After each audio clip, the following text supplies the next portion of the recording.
Picture yourself stepping through the narrow, winding streets of Athens as the first rays of sunlight pierce through the morning mist, casting long shadows across the ancient city. The year is roughly 450 BCE, and you're about to witness something extraordinary.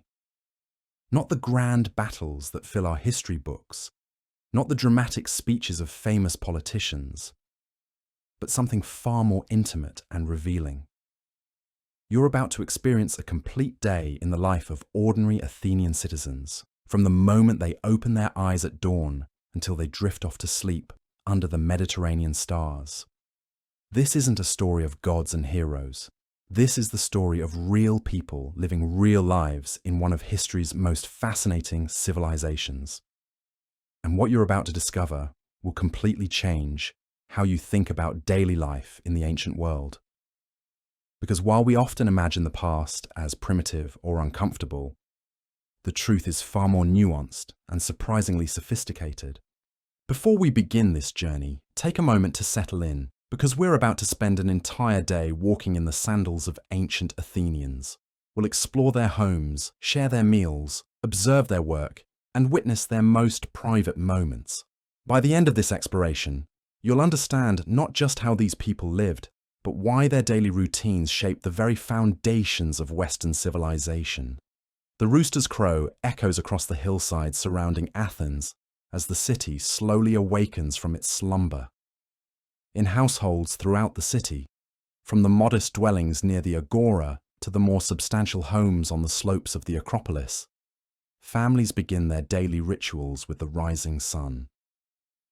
There are no clocks in ancient Athens, no artificial lighting to extend the day. Life moves to the rhythm of natural light, and as Apollo's chariot begins its journey across the sky, so too do the citizens of this remarkable city. In a typical Athenian home, the master of the house is usually the first to stir. The morning air carries a distinct coolness that will soon give way to the Mediterranean warmth. But for now, it provides a crisp beginning to the day. The house itself tells a story of priorities vastly different from our modern world. These homes are simple by today's standards, yet perfectly adapted to their environment and social customs. The structure of an Athenian house centers around a courtyard, the heart of domestic life. This open space, surrounded by rooms on all sides, serves multiple functions throughout the day.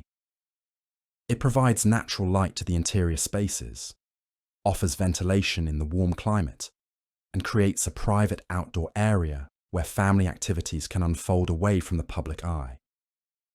The courtyard design reflects the Greek understanding of privacy and the importance of maintaining separation between public and private life. The rooms radiating from this central courtyard serve specific purposes that reveal much about Athenian society.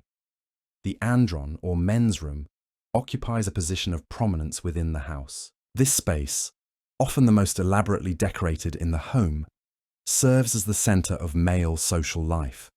Here, the master of the house will later host friends and associates, conduct business discussions, and participate in the sophisticated drinking parties called symposia.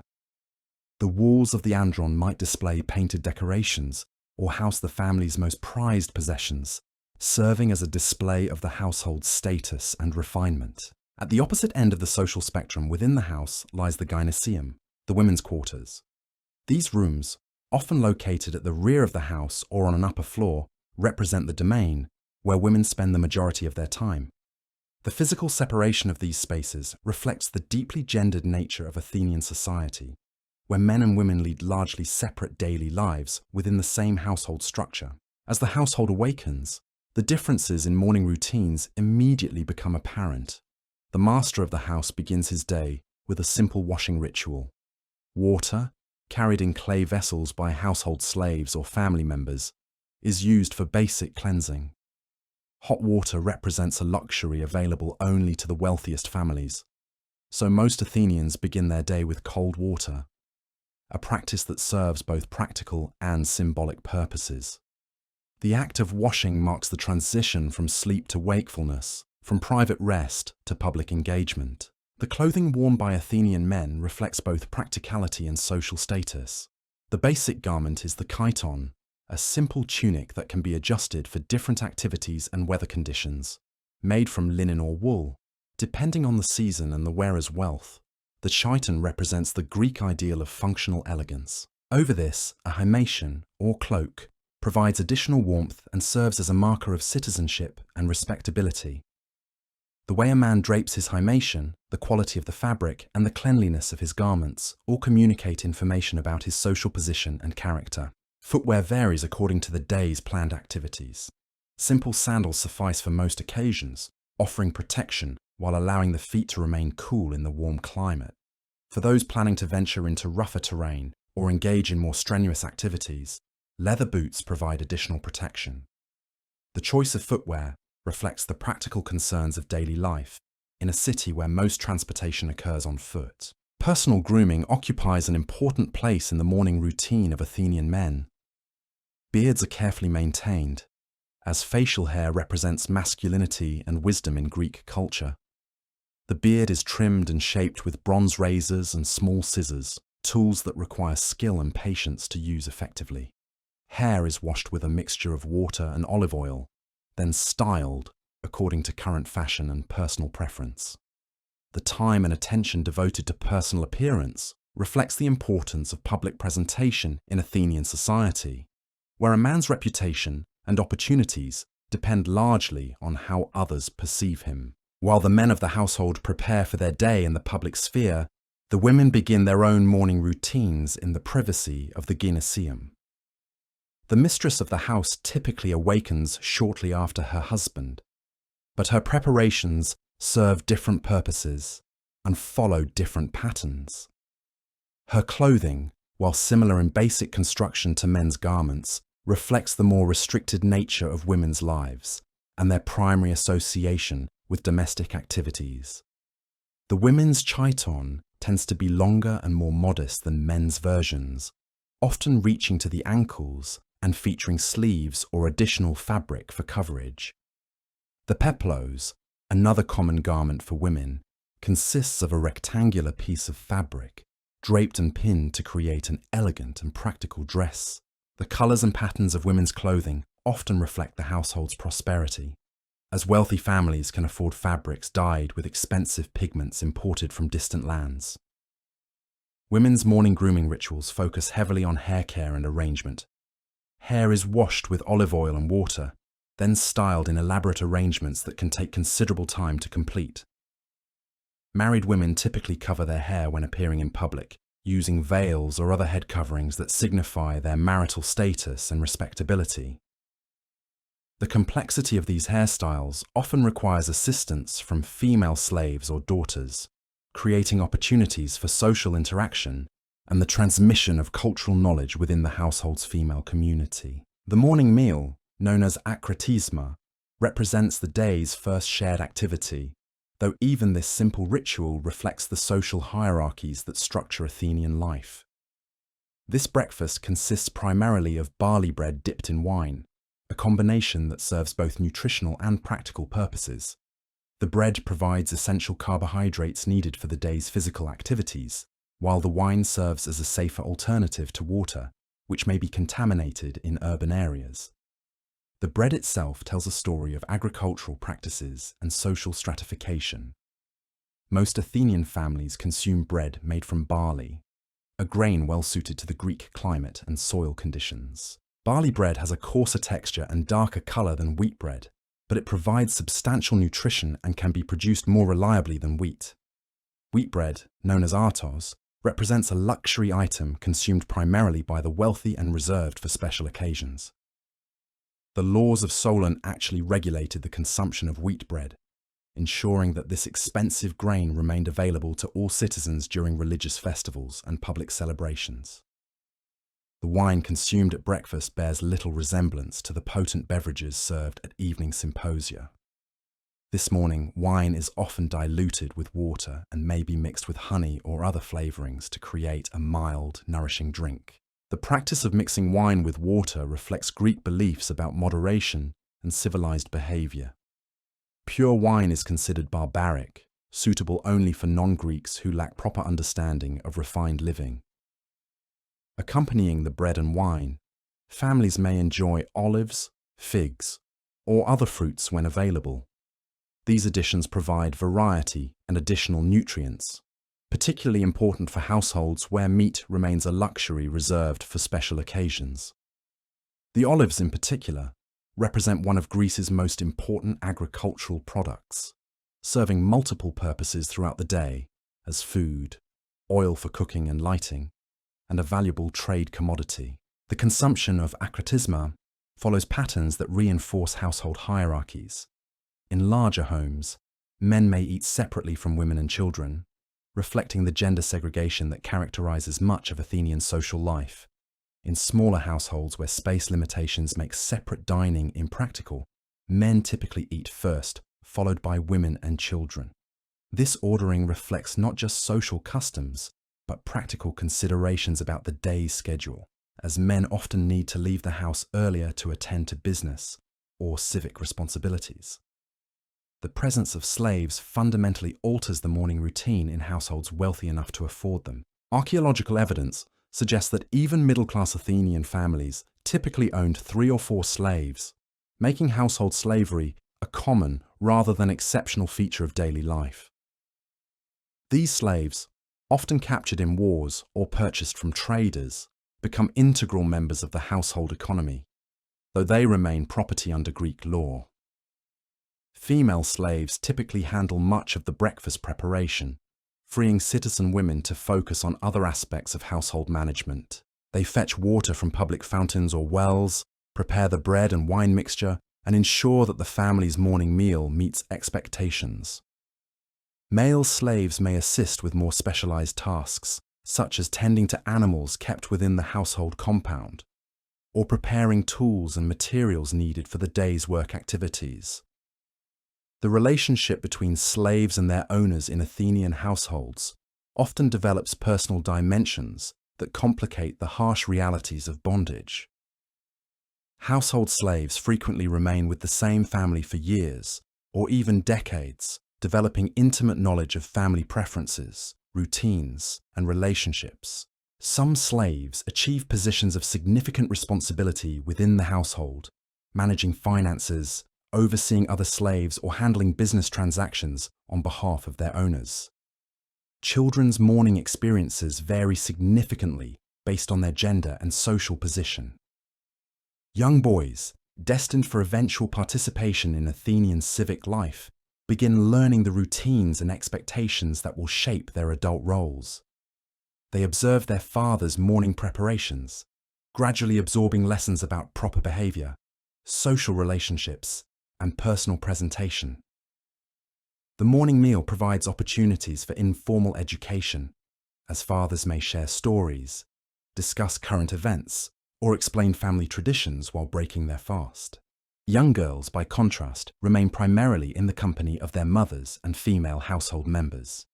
Their morning experiences focus on learning domestic skills and absorbing the cultural knowledge necessary for their future roles as wives and household managers. They assist with meal preparation, observe textile work, and participate in the religious rituals that sanctify domestic activities. The segregated nature of their morning experiences reflects the limited public roles available to women in Athenian society, while simultaneously highlighting the crucial importance of their domestic responsibilities. As the morning progresses and the akritisma concludes, the household begins to separate into its various daily activities. The men prepare to venture into the public sphere, whether to conduct business in the agora, work in fields or workshops, or participate in the civic activities that define Athenian democracy. Women turn their attention to the complex web of domestic responsibilities that will occupy their daylight hours. Children, depending on their age and gender, either accompany their parents to observe and learn, or remain in the household under the supervision of slaves and female relatives. The morning routine in an Athenian household, while simple in its basic elements, reveals the complex social, economic, and cultural forces that shape daily life in this remarkable civilization. From the architectural design of their homes to the foods they consume, from the clothes they wear to the relationships they maintain with slaves and family members, every aspect of the morning routine reflects deeper truths about Athenian values, priorities, and worldview. As the sun climbs higher in the Mediterranean sky and the morning mist clears from the streets of Athens, the stage is set for the full drama of Athenian daily life to unfold. The carefully structured morning routines have prepared each member of the household for their particular role in the day's activities, whether in the public forums of the agora or the private spaces of the home. The private spaces of the home. The household now divides along the well-established patterns that govern Athenian society. As the men gather their necessary items for the day ahead, they engage in conversations that blend practical concerns with broader civic interests. The topics of discussion often center on matters that will occupy their attention in the public sphere. Trade opportunities, political developments, legal disputes, or social obligations that require attention. The preparation for departure involves more than simply gathering personal belongings. Men must consider which tools, materials, or documents they will need for their specific activities. A potter heading to his workshop requires different preparations than a farmer traveling to fields outside the city walls, or a merchant planning to conduct business in the agora. Each profession demands its own set of considerations, preparations, and social connections. Craftsmen and artisans form the backbone of Athens' economic prosperity, and their morning preparations reflect the specialized nature of their work. The potter must ensure his clay remains properly conditioned. His tools are sharp and ready, and his kiln has been properly banked from the previous day's firing. The bronze worker checks his supply of metals, examines his hammers and anvils, and considers the orders that await completion in his workshop. The carpenter inspects his chisels, planes, and measuring devices, ensuring everything remains in proper working condition. The quality of craftsmanship in Athens has earned the city recognition throughout the Greek world and beyond. Athenian pottery, in particular, commands premium prices in markets from the Black Sea to North Africa.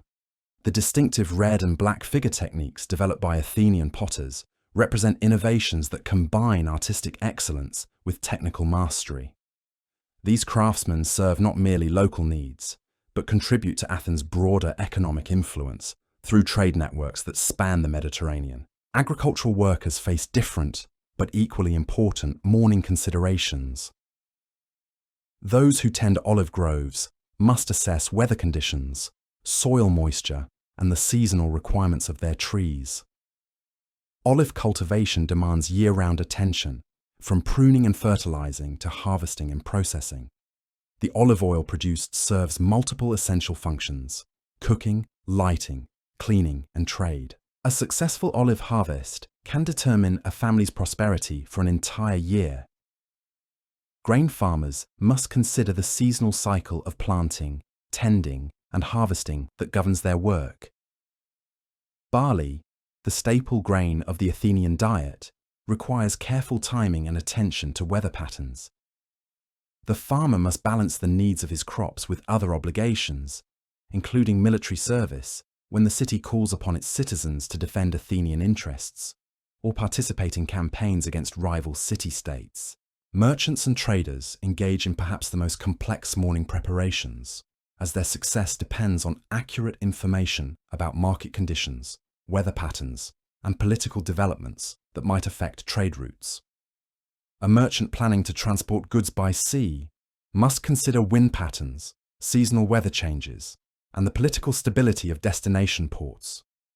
Those who trade overland must account for road conditions, security concerns, and the reliability of business partners in distant cities. The agora beckons as the central destination for many Athenian men, regardless of their specific occupations or social status. This remarkable space serves simultaneously as marketplace, political forum, social center, and information exchange. The morning hours see a steady stream of citizens making their way through the city's narrow streets toward this hub of public life. The physical layout of the agora reflects the multiple functions it serves in Athenian society. Market stalls and permanent shops line the edges of the open space, offering everything from basic foodstuffs to luxury items imported from distant lands. The variety of goods available demonstrates Athens' position at the center of extensive trade networks. Grain from the Black Sea region, olive oil from Attica, wine from various Greek islands, pottery from local workshops, textiles from Asia Minor, and metals from Spain and other distant sources all find their way to agora merchants. The stoa, or covered walkways, provide shelter from sun and rain, while creating spaces for more extended conversations and business negotiations. These architectural features allow commerce and social interaction to continue regardless of weather conditions, making the agora a reliable gathering place throughout the year. The stoa also serve as venues for philosophers, teachers, and other intellectual figures who gather followers and engage in the discussions that make Athens famous throughout the Greek world for its intellectual achievements. Banking and financial services occupy an increasingly important role in the agora's economic activities. Money changers facilitate transactions involving the various coinages used by different city-states and foreign traders. These specialists must maintain current knowledge of exchange rates, metal content, and the reliability of different monetary systems. Their services enable the complex international trade that supports Athens' prosperity and influence. Legal disputes and judicial proceedings also find their place in the agora's daily activities. Citizens involved in lawsuits, contract disputes, or other legal matters gather to consult with advocates, review testimony, and prepare their cases.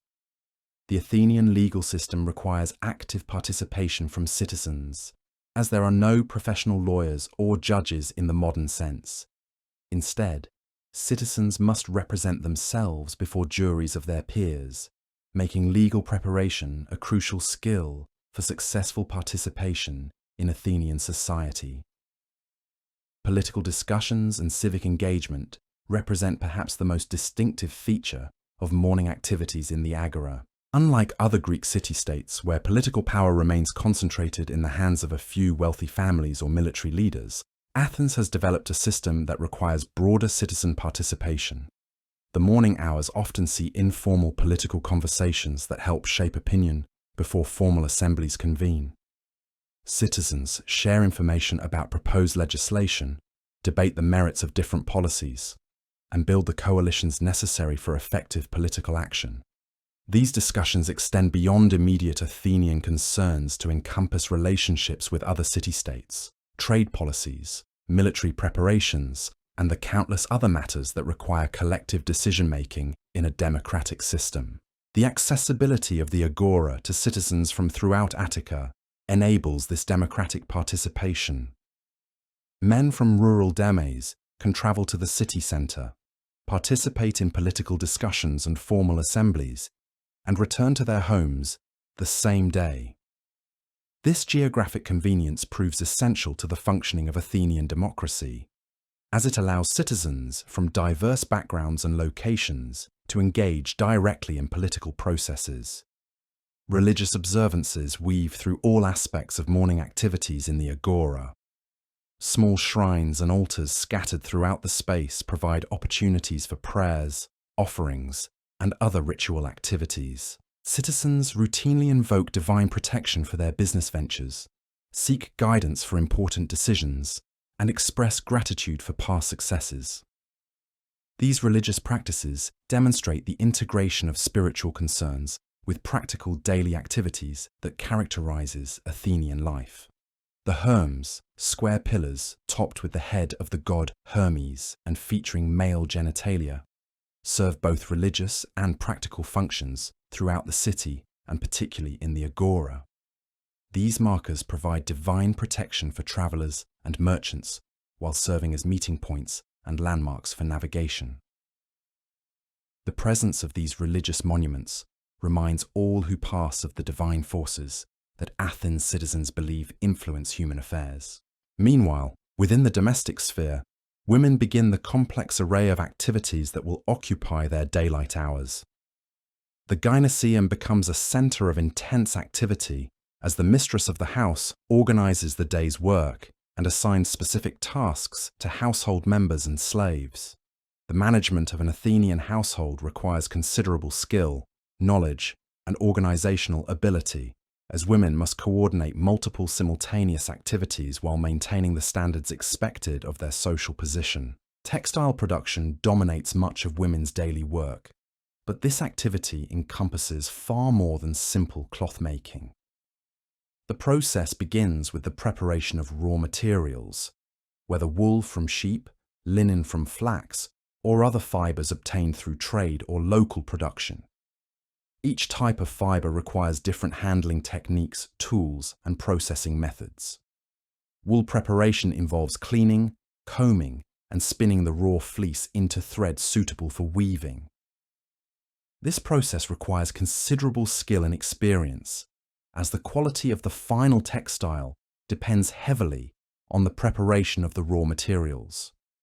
Women must judge the proper degree of cleaning, the appropriate tension for spinning, and the consistency necessary for producing even, strong thread.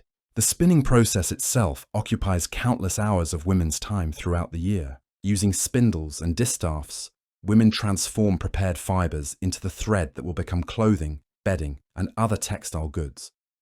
The rhythmic motion of spinning allows for simultaneous conversation, making this work time a social activity where women share information, discuss household concerns, and maintain the relationships that support their domestic communities.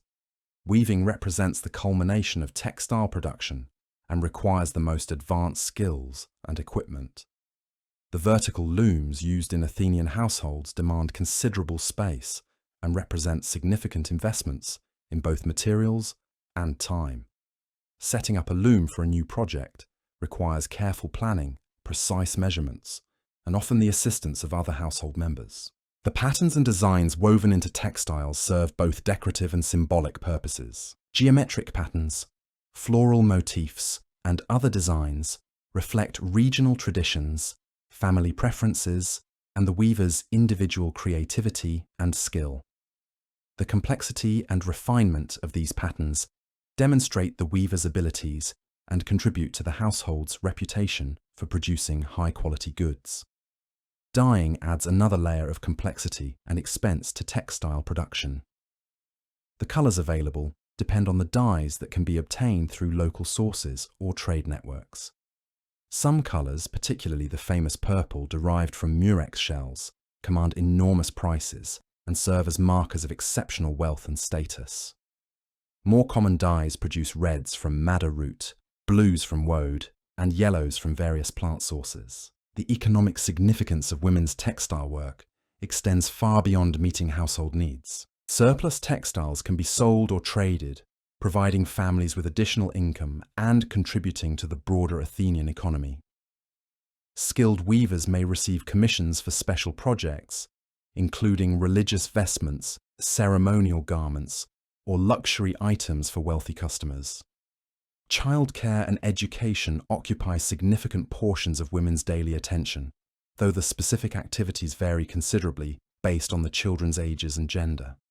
Young children of both sexes remain primarily in the care of their mothers and female household members, but their educational experiences begin to diverge at early ages as families prepare them for their future adult roles. Infant care requires constant attention and specialized knowledge passed down through generations of women. Feeding, bathing, clothing, and monitoring the health of babies and toddlers demands both practical skills and emotional commitment. Women must recognize signs of illness, understand appropriate treatments for common childhood ailments, and maintain the vigilance necessary to protect vulnerable young children from the many dangers present in ancient urban environments. Religious instruction begins early in children's lives, as families seek divine protection for their offspring and wish to instill proper reverence for the gods. Women teach children the prayers, rituals, and offerings appropriate for different occasions and deities. This religious education serves both spiritual and practical purposes, as proper relationships with divine forces are considered essential for success and protection throughout life. Food preparation and meal planning require extensive knowledge of seasonal availability, storage techniques, and cooking methods. Women must coordinate the purchase or production of ingredients, supervise food preparation, and ensure that meals meet both nutritional needs and social expectations. The complexity of this work increases significantly during religious festivals, family celebrations, or other occasions that require special foods or larger quantities than usual. The storage and preservation of food demands particular attention in a climate where spoilage occurs rapidly without proper precautions. Women must understand techniques for drying, salting, and otherwise preserving foods to extend their usability. Oil and wine storage requires specialized knowledge and equipment to maintain quality over extended periods. Grain storage must protect against rodents, insects, and moisture that can destroy entire supplies. Shopping for household necessities traditionally falls to male slaves rather than citizen women. But women must provide detailed instructions about quality standards, preferred suppliers, and acceptable prices. This indirect participation in market activities requires women to maintain current knowledge of market conditions, seasonal variations in availability and pricing, and the reliability of different merchants and suppliers. The supervision of household slaves represents one of the most complex aspects of women's daily responsibilities. Effective household management depends on the productive cooperation of slave workers, but this cooperation must be maintained within the context of legal and social relationships that define slaves as property rather than employees or family members. Women must assign appropriate tasks to different slaves based on their individual skills, experience, and reliability. They must monitor work quality, provide instruction and training when necessary, and maintain discipline when slaves fail to meet expectations. At the same time, practical considerations often lead to more personal relationships between female household members and the slaves who work closely with them over extended periods. The healthcare of household members, including both family and slaves, relies heavily on women's knowledge of medicinal plants, traditional treatments, and nursing techniques. Women must recognize symptoms of common illnesses, prepare herbal remedies, and provide the care necessary for recovery. This medical knowledge, passed down through female family lines, represents an important form of specialized expertise that contributes significantly to household welfare. As the morning progresses toward midday, the various activities initiated at dawn begin to reach their natural rhythms and patterns. Men engaged in public activities find themselves increasingly involved in the business, political, and social interactions that will occupy the central hours of their day. Women continue the steady progression of domestic work that maintains household functioning and contributes to family prosperity. Children absorb the lessons and experiences that prepare them for their eventual adult roles in Athenian society. The physical environment of Athens itself shapes and constrains these daily activities in countless ways. The narrow streets that connect households to public spaces require pedestrian traffic to navigate carefully around obstacles, other people, and the various hazards present in ancient urban environments. The lack of modern sanitation systems means that waste disposal and water supply remain constant concerns that influence daily routines and health outcomes. The Mediterranean climate provides generally favorable conditions for outdoor activities throughout much of the year, but it also creates specific challenges that Athenians must address in their daily routines. The intense summer heat of midday requires adjustments in work schedules, clothing choices, and activity levels. Winter rains can make travel difficult and affect the availability of goods and services. Seasonal variations in daylight hours influence the timing and duration of various activities. The absence of artificial lighting beyond simple oil lamps means that most productive activities must be completed during daylight hours. This natural constraint creates a shared rhythm of daily life that connects all members of Athenian society to the same basic schedule, regardless of their individual occupations or social positions. Water supply represents a constant concern that shapes daily routines throughout the city. Public fountains and wells provide most households with their daily water needs, but fetching and transporting water requires significant time and effort. The quality and reliability of water sources influence health outcomes and determine many aspects of food preparation, cleaning, and personal hygiene practices. As the morning activities establish their patterns and rhythms, the stage is set for the fuller engagement with public and private life that characterizes the middle hours of an Athenian day. The careful preparations and routines of the morning create the foundation for the more complex interactions, decisions, and activities that will unfold as the sun reaches its zenith above the ancient city. The midday sun beats down upon the stone streets of Athens as the city reaches the peak of its daily activity. By this time, the careful morning preparations have given way to the full engagement of public and private life that defines Athenian civilization. The agora pulses with energy as hundreds of citizens, slaves, and foreign visitors converge in this remarkable space that serves as the beating heart of democratic Athens. The cacophony of voices creates a constant hum that rises above the marketplace. Merchants call out descriptions of their wares, their voices competing for attention among the crowded stalls. The auctioneer's rhythmic chant announces the sale of slaves recently arrived from distant campaigns, while money changers rattle their scales and counting boards as they facilitate transactions between traders using different coinages from across the Greek world. The physical layout of the agora accommodates this intense activity through careful architectural planning. The long stoa provides shaded walkways where citizens can escape the intensity of the midday sun while continuing their business and social interactions. These covered porticos become gathering places for specific groups and activities.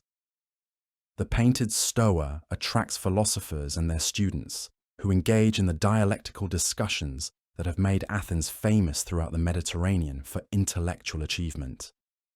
Professional guilds and craft associations maintain their own areas within the broader marketplace. The potters cluster together in one section, displaying the red and black figure ceramics that represent Athens' most celebrated artistic export. Their workshops, located in the Kerameikos district outside the main agora, produce vessels that range from simple storage jars to elaborate ceremonial pieces commissioned for religious festivals or wealthy households. The metalworkers occupy another designated area, where the sound of hammering on bronze and iron creates a rhythmic percussion that underscores the industrial activity supporting Athenian prosperity. These craftsmen produce everything from agricultural tools and weapons to the intricate jewelry and decorative objects that demonstrate the city's artistic sophistication. The bronze foundries require careful management of fire and ventilation, making their location within the urban environment a matter of both practical necessity and public safety. Leatherworkers and textile merchants display their products in areas chosen for accessibility and visibility. The leather goods include sandals, belts, armor components, and the various bags and containers essential for daily life. The textiles range from simple woolen cloaks to elaborate garments dyed with expensive pigments imported from distant lands. The quality and variety of these goods reflect both local production capabilities and Athens' extensive trade networks. Food vendors create perhaps the most aromatic and visually appealing sections of the marketplace. Fresh bread, still warm from the bakeries, attracts lines of customers seeking the day's supply of this dietary staple. The bread varies in quality and price, from the coarse barley loaves consumed by the poor to the fine wheat bread reserved for special occasions and wealthy households. The bakers must maintain careful relationships with grain importers, as Athens depends heavily on imported wheat from the Black Sea region to feed its growing population. Fish sellers display their catch from the previous night's expeditions in the Aegean. The variety includes both local species and fish transported from more distant waters. The freshness of the fish determines its value, and experienced buyers examine the clarity of eyes, firmness of flesh, and absence of unpleasant odours before making their purchases. The fish market operates under time pressure, as the Mediterranean climate requires rapid sale of perishable goods. Olive vendors offer both fresh olives and the various processed forms that make this crop so valuable to Athenian agriculture. Olive oil, stored in large ceramic vessels, serves multiple purposes beyond cooking. It provides fuel for oil lamps, serves as a cleaning agent for personal hygiene, and functions as a base for perfumes and medicinal preparations. The quality of olive oil varies significantly based on the timing of harvest, processing methods, and storage conditions. Wine merchants maintain perhaps the most socially significant section of the food market. Wine plays a central role in Athenian social and religious life, and the variety available reflects both local production and imports from wine-producing regions throughout the Greek world. The merchants must understand the characteristics of different vintages, the proper storage and serving methods, and the social context in which different wines are appropriate. Cheese and dairy products occupy their own specialized area, where vendors offer fresh and aged varieties produced in the countryside surrounding Athens. The preservation of dairy products requires considerable skill in a climate where spoilage occurs rapidly. Aged cheeses, stored in caves or other cool locations, command premium prices and serve as luxury items for wealthy households. Honey merchants display this precious commodity that serves as the primary sweetener in ancient Greek cuisine. Honey production requires specialized knowledge of beekeeping and access to areas with appropriate flowering plants. The quality of honey varies based on the plants visited by the bees, and experienced buyers can distinguish between different types based on color, consistency, and flavor. Spice and herb vendors offer both local and imported seasonings that enhance the flavor of Athenian cuisine. Local herbs include oregano, thyme, and sage, while imported spices such as pepper, cinnamon, and various seeds arrive through trade networks extending to Asia and Africa. These exotic seasonings command high prices and serve as markers of wealth and sophistication. The slave market represents one of the most economically significant and morally complex aspects of agora commerce. Slaves arrive in Athens through various channels: prisoners of war, victims of piracy, individuals sold by their families due to debt or poverty, and people born into slavery. The slave dealers must assess the health, skills, and potential value of their human merchandise while managing the practical challenges of housing and feeding people awaiting sale. Potential buyers examine slaves with the same attention to detail they apply to livestock or other valuable commodities. They assess physical strength for labor-intensive work, evaluate apparent intelligence for household management or skilled crafts, and consider age and health for long-term productivity. The prices paid for slaves reflect their perceived value and the buyer's intended use. Banking and financial services occupy increasingly important roles in the midday agora activities.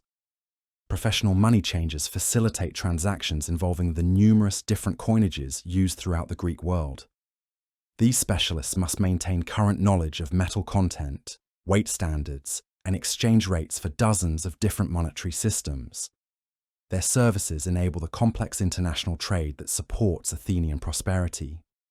Moneylenders provide credit for commercial ventures, charging interest rates that vary based on the perceived risk of different enterprises. Maritime trade, with its high potential profits but significant dangers, commands higher interest rates than local agricultural or craft production. The lenders must evaluate the creditworthiness of borrowers and the viability of proposed ventures while managing their own financial risks. Legal and judicial activities create another layer of complexity in the agora's midday functioning. Citizens involved in lawsuits gather with their supporters to review testimony, examine evidence, and prepare arguments for presentation before citizen juries. The Athenian legal system requires active participation from ordinary citizens, as there are no professional judges or attorneys in the modern sense. Legal disputes cover a wide range of issues: commercial disagreements, property disputes, family inheritance matters, and various forms of personal conflict. The resolution of these disputes through democratic processes reinforces the principles of citizen equality and collective decision-making that distinguish Athens from other Greek city-states. Political discussions and civic engagement reach their peak intensity during the midday hours, as citizens gather to debate current issues and prepare for formal assemblies. These informal conversations serve crucial functions in the democratic process, allowing citizens to share information, build coalitions, and develop the consensus necessary for effective collective action. The topics of political discussion encompass both immediate Athenian concerns and broader issues affecting the Greek world. Citizens debate proposed legislation, evaluate the performance of elected officials, and consider policy responses to challenges facing the city. Military preparations, trade relationships, alliance obligations, and internal governance all receive attention in these ongoing conversations. Foreign visitors and traders contribute additional perspectives to these political discussions. Merchants and diplomats from other city-states bring news of developments throughout the Greek world, while non-Greek traders provide information about conditions in distant lands. This exchange of information helps Athenian citizens make informed decisions about policies affecting their relationships with other peoples and places. Religious observances continue throughout the midday activities as citizens incorporate spiritual practices into their commercial and social interactions. Small shrines scattered throughout the agora provide opportunities for prayers and offerings related to specific business ventures or personal concerns. The integration of religious and secular activities demonstrates the holistic worldview that characterizes Athenian culture. Sacrificial offerings, ranging from simple food items to valuable animals, seek divine favor for commercial success, political achievements, or personal welfare. Citizens routinely invoke the protection of appropriate deities before undertaking significant transactions or making important decisions. These religious practices reflect genuine belief in divine influence over human affairs rather than mere social convention. Meanwhile, in the domestic sphere, women's midday activities reach their own peak of intensity and complexity. The gynoeceum becomes a center of coordinated activity as the mistress of the house directs the various tasks necessary for household maintenance and production. The successful management of these activities requires considerable organizational skill and detailed knowledge of domestic processes. Textile production continues as the dominant activity, but the specific tasks vary based on seasonal requirements and family needs. During certain periods, the focus may be on preparing raw materials, cleaning and combing wool, processing flax into linen fibers, or preparing dyes from various plant and mineral sources. At other times, the emphasis shifts to spinning thread, setting up looms for new projects, or completing garments needed for family members or religious occasions. The quality control of textile production requires constant attention to detail. Women must monitor thread tension, pattern accuracy, and color consistency while maintaining the productivity necessary to meet household needs. The development of textile skills occurs through apprenticeship relationships between experienced weavers and younger women learning the craft. Cooking and food preparation occupy significant portions of women's midday attention, particularly as they prepare for the evening meal that represents the day's most important dining occasion. The planning and preparation of this meal requires consideration of available ingredients, family preferences, seasonal variations, and any special dietary requirements related to religious observances or family celebrations. The preparation of bread, while often delegated to slaves in wealthy households, requires supervision to ensure proper quality and quantity. Bread making involves multiple steps: grinding grain into flour, mixing dough with appropriate proportions of water and other ingredients, kneading to achieve proper texture, and managing the baking process to produce acceptable results. Other cooking activities include the preparation of legumes, vegetables, and occasional meat dishes. Legumes, such as lentils, chickpeas, and beans, provide essential protein in the Athenian diet and require careful cooking to achieve proper tenderness and flavor. Vegetables, both fresh and preserved, add variety and nutrition to daily meals. Meat, when available, requires special preparation techniques to maximize its value and ensure proper cooking. The preservation and storage of food continues as an ongoing concern throughout the midday hours. Women must monitor stored grains for signs of pest infestation, check preserved foods for spoilage, and manage the household's supplies of oil, wine, and other essential commodities. The success of these preservation efforts directly affects the family's nutritional security and economic welfare. Childcare and education activities adapt to the midday schedule as children's energy levels and attention spans influence the timing and nature of different learning experiences. Young children may rest during the hottest part of the day, while older children engage in educational activities appropriate to their gender and social position. Boys old enough to begin formal education spend their midday hours in various learning activities. Those from wealthy families attend schools where they study reading, writing, arithmetic, music, and physical education.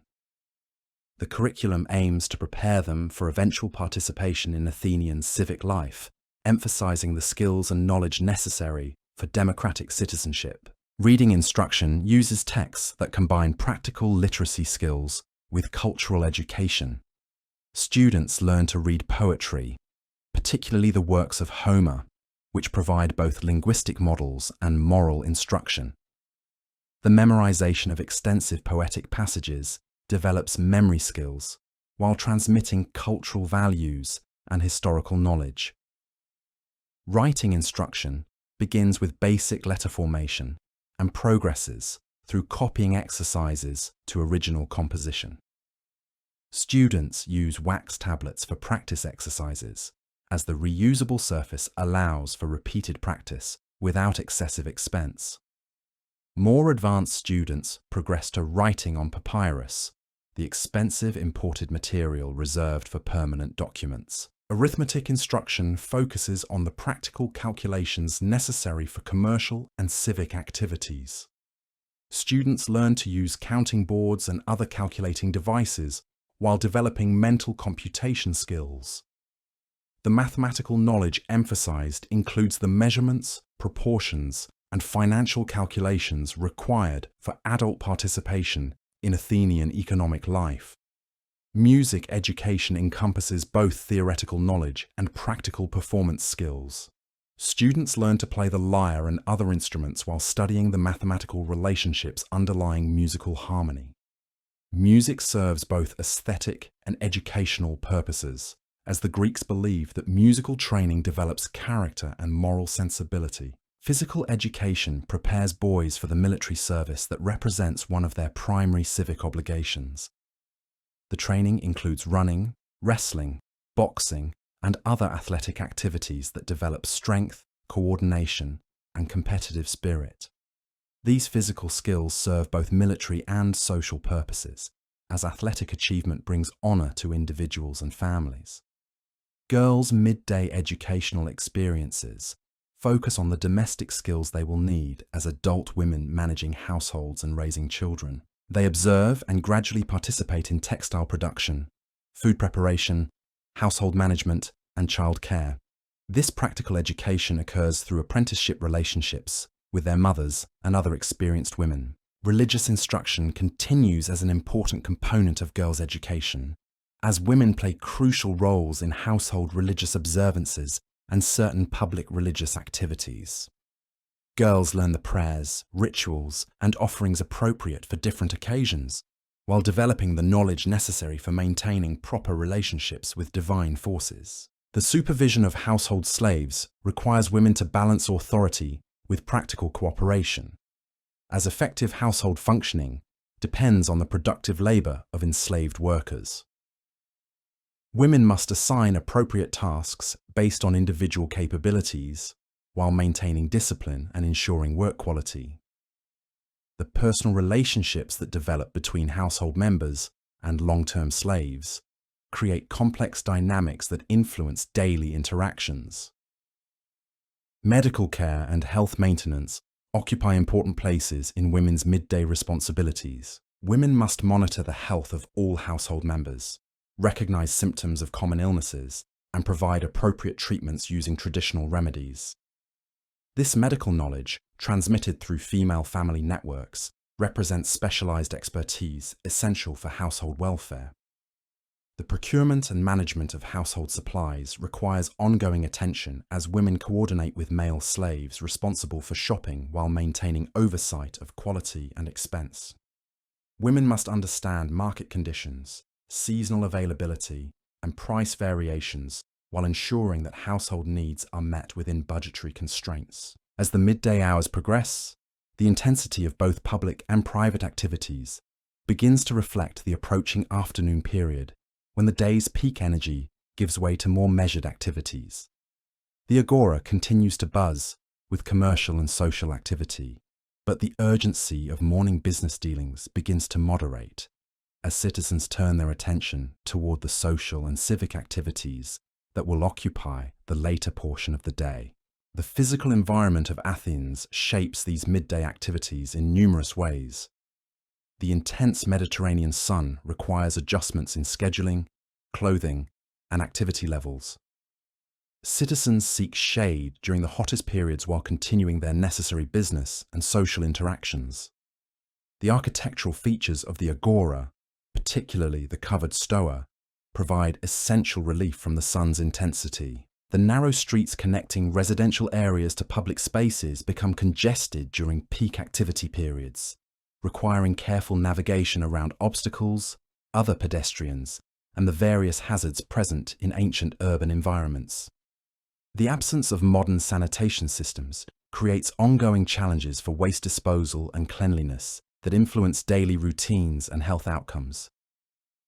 Water supply continues as a constant concern that affects all aspects of midday activities.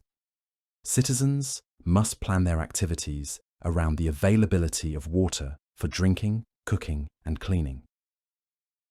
The public fountains and wells that serve most households require trips to fetch water, creating additional demands on time and energy. The social dynamics of midday Athens reflect the complex relationships that characterize this democratic society. Citizens interact across lines of wealth and occupation while maintaining awareness of social hierarchies and appropriate behaviors. The public spaces of the agora provide venues for these interactions, while the private spaces of households maintain the gender segregation and family relationships that structure Athenian society. Economic relationships create networks of mutual dependence that connect households, workshops, farms, and trading enterprises throughout Attica and beyond. The prosperity of individual families depends on successful participation in these economic networks, while the collective prosperity of Athens depends on the effective functioning of the entire system.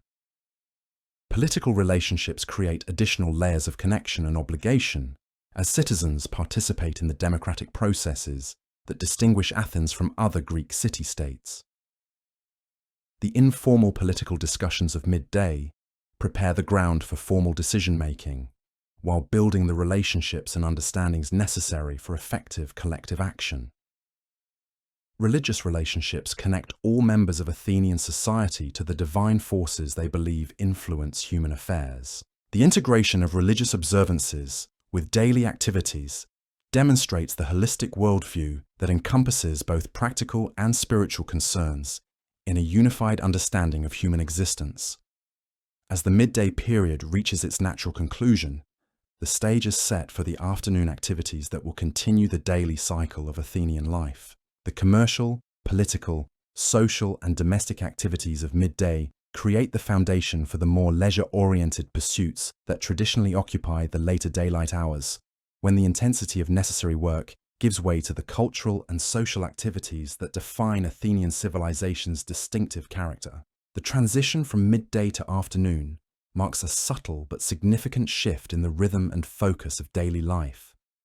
Citizens begin to turn their attention from the urgent business of earning a living and managing practical affairs toward the social, cultural, and educational activities that provide meaning and refinement to their existence.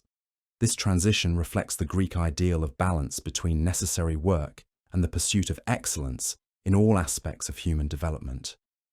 The afternoon in Athens brings a gradual shift in the city's energy as the harsh midday sun begins its descent toward the western horizon. Citizens who spent the morning hours in intense commercial activity or demanding physical labor now seek respite and turn their attention to pursuits that nourish the mind and spirit alongside the body.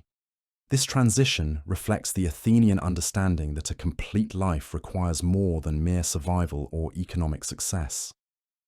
The gymnasium emerges as one of the most important destinations for Athenian men during the afternoon hours. These large complexes, located in various parts of the city and its surroundings, serve multiple functions that extend far beyond simple physical exercise. The gymnasium represents the Greek ideal of cultivating both body and mind in harmonious development, an educational philosophy that distinguishes Athenian culture from many other ancient civilizations.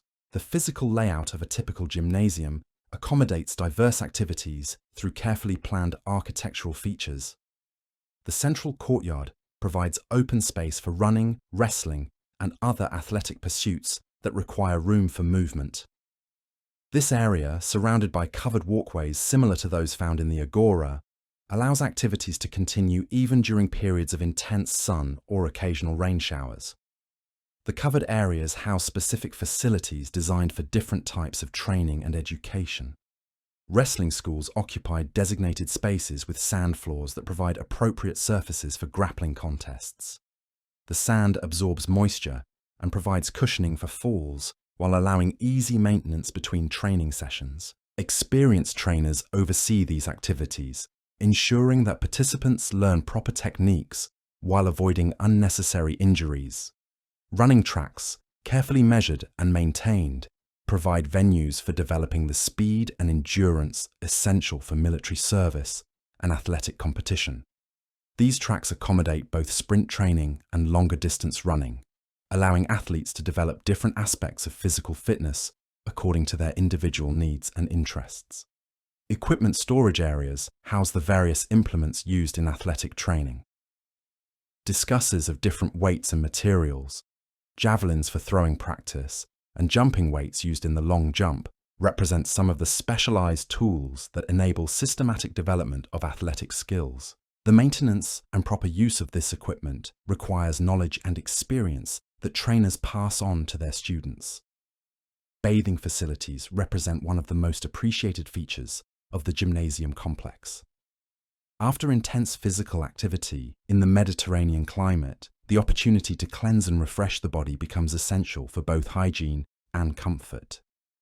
The bathing areas include facilities for washing with olive oil, which serves as both a cleansing agent and a moisturizer in the absence of soap as we know it today. The process of bathing with olive oil requires specific techniques and implements. Athletes cover their bodies with oil, then use curved metal scrapers called strigils to remove the oil along with dirt, sweat, and dead skin. This cleaning method, while different from modern practices, proves effective in the Greek climate and becomes an integral part of athletic culture. Cold water pools provide opportunities for rinsing and cooling after the oil treatment.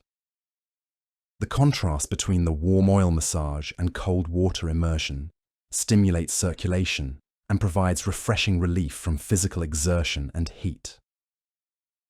These facilities require constant maintenance to ensure cleanliness and adequate water supply.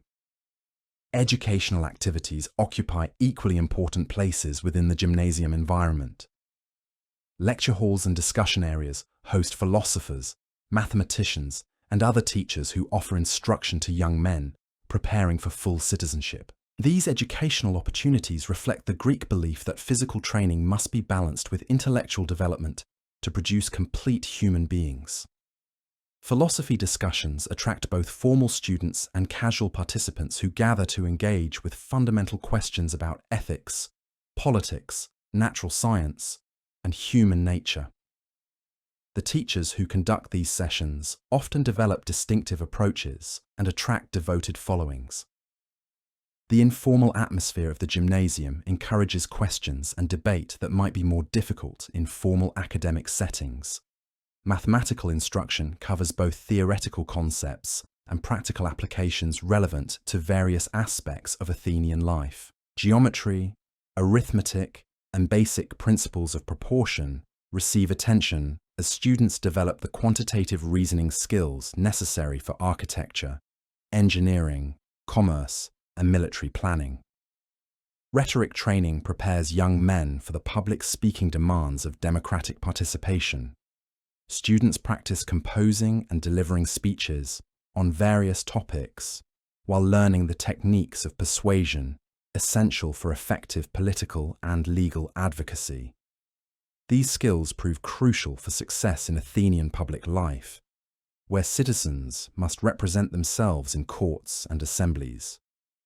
Music education continues in the gymnasium setting as students develop both performance abilities and theoretical understanding. The mathematical relationships underlying musical harmony receive particular attention, as Greeks believed that understanding these proportions contributes to broader intellectual development and aesthetic appreciation. The social dynamics within the gymnasium reflect and reinforce important aspects of Athenian culture. Older men serve as mentors and role models for younger participants, creating relationships that transmit cultural values alongside specific skills and knowledge. These mentoring relationships often extend beyond the gymnasium setting to influence broader aspects of personal and professional development. Athletic competitions, both formal and informal, provide opportunities for individuals to demonstrate their abilities while contributing to the competitive spirit that characterizes Greek culture. Winners receive recognition that enhances their social status and creates networks of relationships valuable for future endeavors.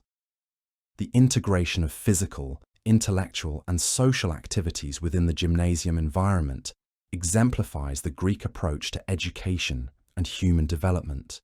Rather than treating these different aspects of human potential as separate concerns, the gymnasium brings them together in a unified program designed to produce citizens capable of contributing effectively to all aspects of Athenian life. Meanwhile, in the domestic sphere, women's afternoon activities continue the complex web of household management and production that sustains family life. The intensity of midday work gives way to more measured activities that still serve essential functions, but allow for greater social interaction and personal attention to quality and detail. Textile work continues throughout the afternoon, but the specific focus often shifts toward more refined and decorative aspects of production. While morning and midday hours might be devoted to basic spinning and plain weaving, afternoon sessions often concentrate on complex pattern work, decorative techniques, and the creation of special garments for ceremonial or festive occasions. The creation of intricate patterns requires intense concentration and cannot be rushed, making the quieter afternoon hours ideal for this demanding work. Women collaborate on particularly complex projects, sharing techniques and providing assistance with difficult sections. These collaborative sessions serve important social functions while producing textiles of exceptional quality and beauty. Embroidery and decorative needlework receive particular attention during afternoon sessions, when better lighting conditions and more relaxed schedules allow for the precision required by these techniques. The motifs used in decorative work reflect both artistic traditions and personal preferences, creating textiles that serve as expressions of individual creativity within established cultural frameworks. The preparation of special dyes and treatments for luxury textiles often occurs during afternoon hours when women have time to attend to the complex processes required for achieving particular colours and finishes. Some dyes require multiple applications or special treatments that demand careful timing and attention to detail. Childcare activities during the afternoon emphasise educational and social development as children have opportunities for more structured learning experiences. Young girls participate increasingly in textile work and household management as they develop the skills they will need as adult women. Their involvement progresses gradually from simple observation to active participation in various tasks. Young boys who are not yet old enough for formal schooling receive informal education from their mothers and female household members. This education includes moral instruction, basic cultural knowledge, and the development of social skills necessary for interaction with other family members, and eventually with the broader community. Religious instruction continues as an important component of afternoon activities for children of both genders. Women teach prayers and rituals while explaining the stories and beliefs that provide meaning and structure to family life. These religious lessons serve both spiritual and practical purposes, preparing children for their eventual adult participation in religious observances. Food preparation for the evening meal becomes an increasingly important focus as the afternoon progresses. The main meal of the day requires more elaborate preparation than the simple morning and midday repasts, and the planning and coordination of this preparation demands considerable time and attention. The preparation of bread for the evening meal involves careful timing to ensure that fresh loaves are ready at the appropriate hour. Women must coordinate the various steps of bread making with other cooking activities, while managing the fires and ovens necessary for proper baking. Legume dishes, which form important components of the evening meal, require extended cooking times that make afternoon preparation essential. Lentils, chickpeas, and beans must be soaked, cleaned, and cooked slowly to achieve proper tenderness and flavour. The seasoning and flavouring of these dishes allows for creativity and personal preference within established culinary traditions. Vegetable preparation includes both fresh vegetables for immediate consumption and preserved vegetables stored from earlier harvests. The combination of fresh and preserved vegetables provides variety and ensures adequate nutrition throughout the year.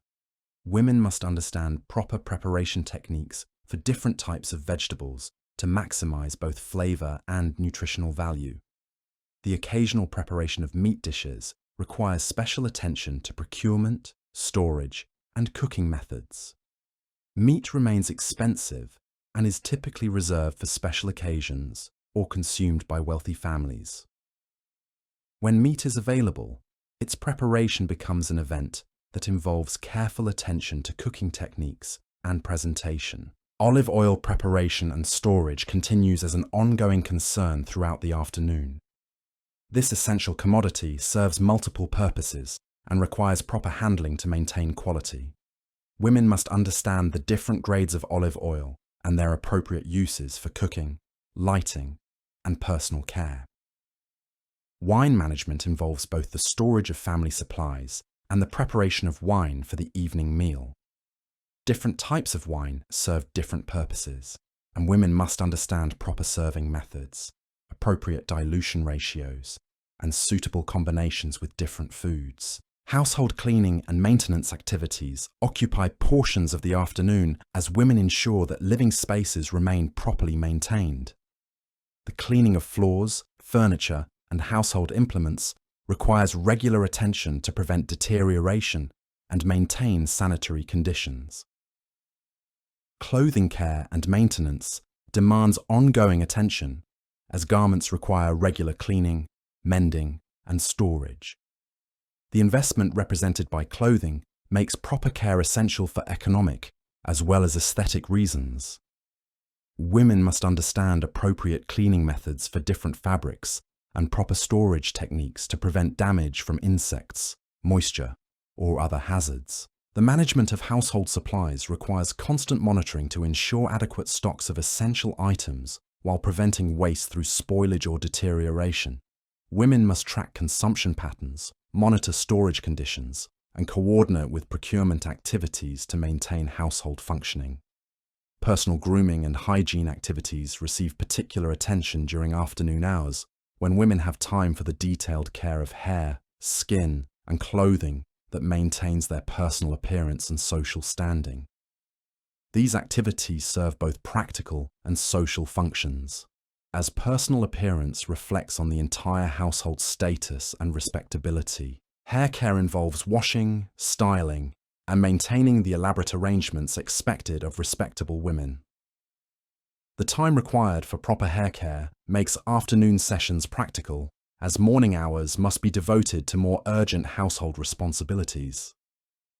Skincare using olive oil and other natural substances helps maintain health and appearance in the Mediterranean climate. Women must understand proper applications and combinations of different treatments to achieve desired results without causing harm or irritation. Clothing selection and preparation for evening activities requires consideration of social expectations, weather conditions, and the specific nature of planned activities. The limited wardrobe available to most women makes careful selection and maintenance particularly important. Social interactions among women intensified during afternoon hours as the completion of essential morning tasks allows time for visiting, conversation, and mutual assistance. These social networks serve crucial functions in transmitting cultural knowledge, providing emotional support, and coordinating community activities. Visiting between neighboring households allows women to maintain relationships, share information, and provide mutual assistance with various tasks and concerns. These visits serve both social and practical functions, as women exchange knowledge about household management, childcare, and other concerns while maintaining the relationships that provide security and support. Collaborative work sessions bring women together to accomplish tasks that benefit from group effort or specialized knowledge. These sessions might involve textile projects, food preparation for special occasions, or other activities that require coordination among multiple households.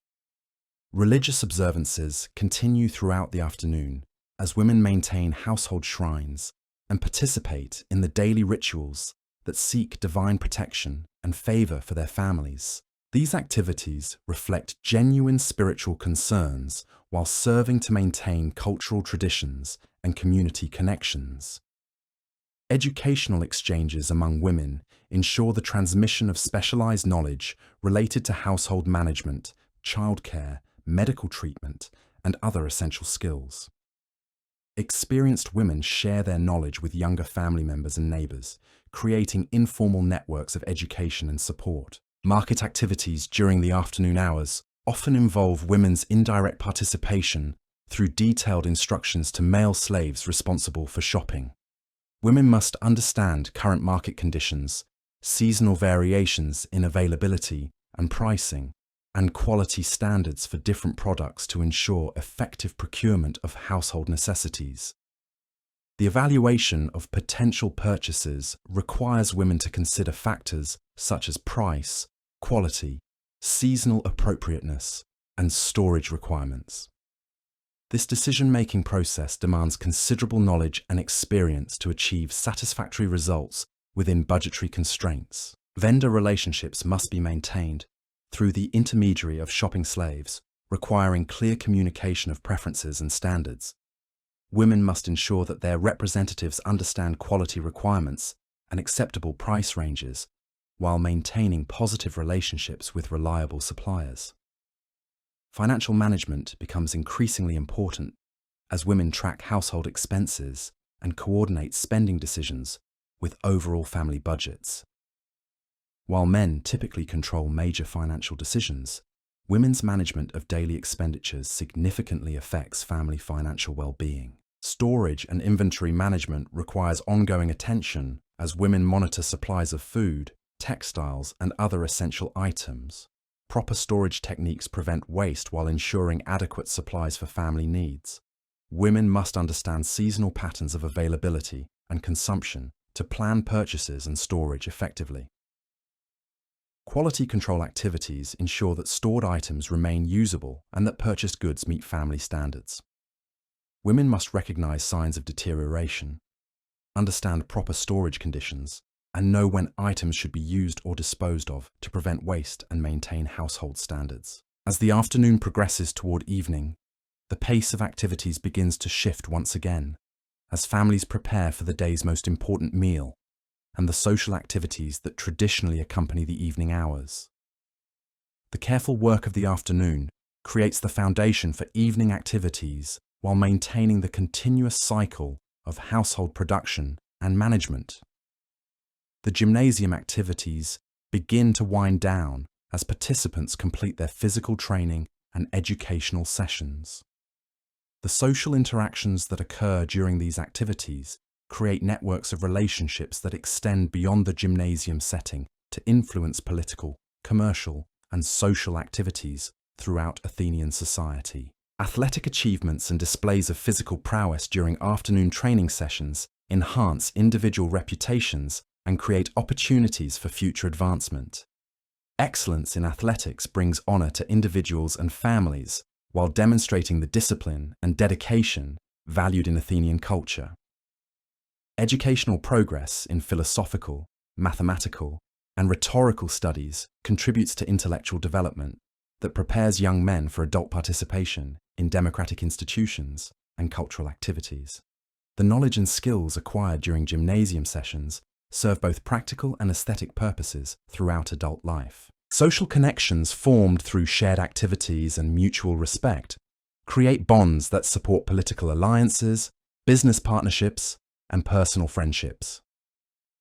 The gymnasium environment facilitates these relationships by bringing together individuals from different backgrounds and social positions in pursuit of common goals. The transition from afternoon to evening marks another significant shift in the daily rhythm of Athenian life.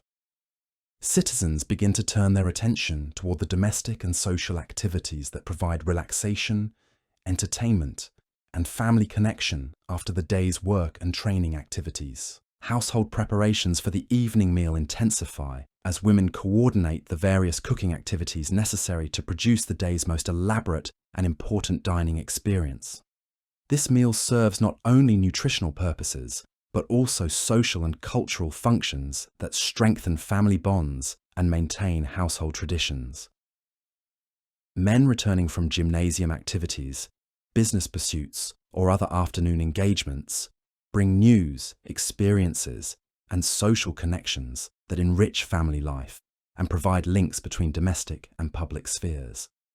Their return marks the beginning of the evening period when families gather for shared activities and mutual enjoyment. The physical environment of Athens adapts to the changing light conditions as citizens adjust their activities to take advantage of the cooler temperatures and softer lighting of the approaching evening hours. The harsh intensity of midday gives way to more comfortable conditions that encourage social interaction and leisure activities. The architectural features of Athenian homes become particularly important during the transition to evening, as courtyards and other outdoor spaces provide comfortable environments for family activities.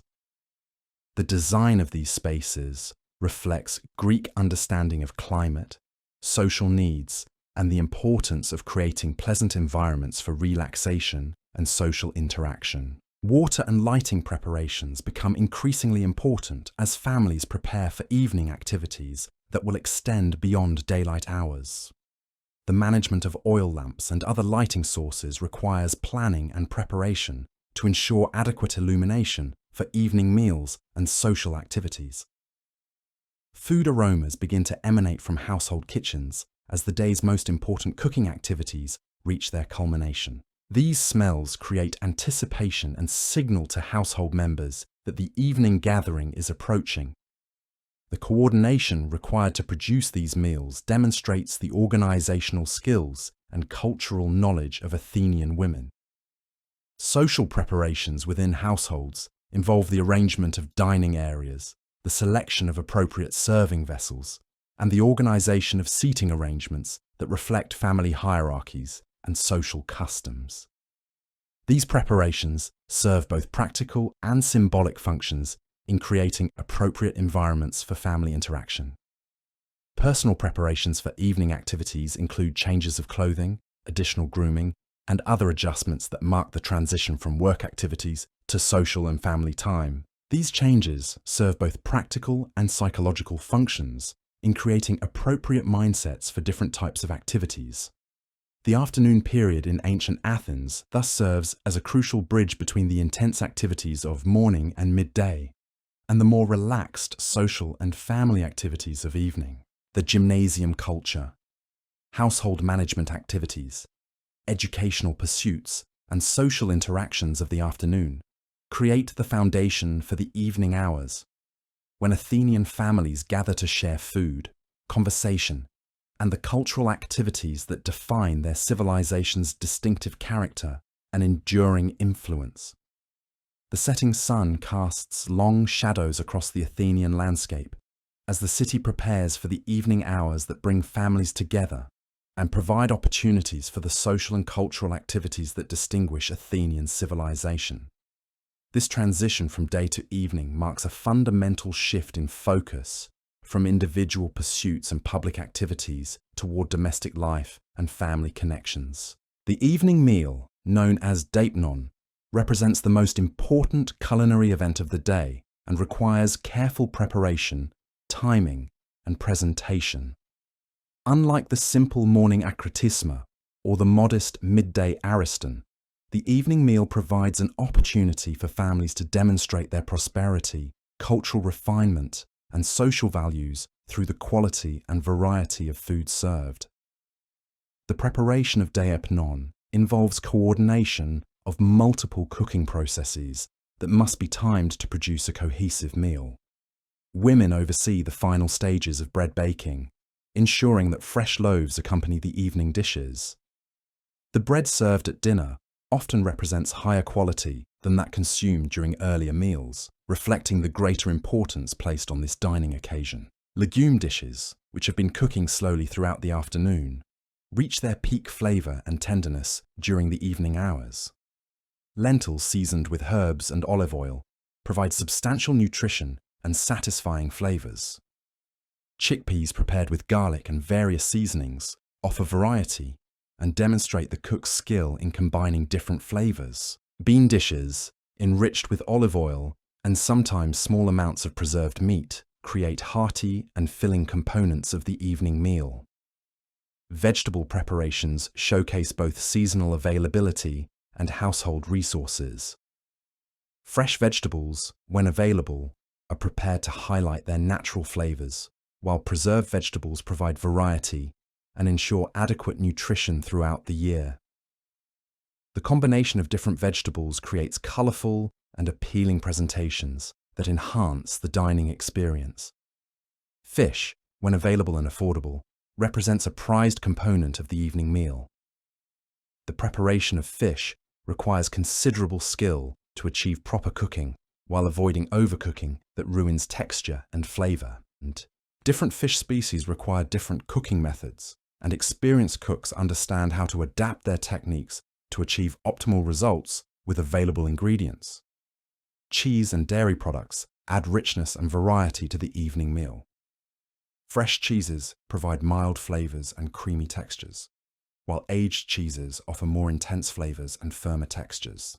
The selection and presentation of cheese reflects both availability and the household's economic circumstances. Olives in various preparations serve both as individual dishes and as accompaniments to other foods.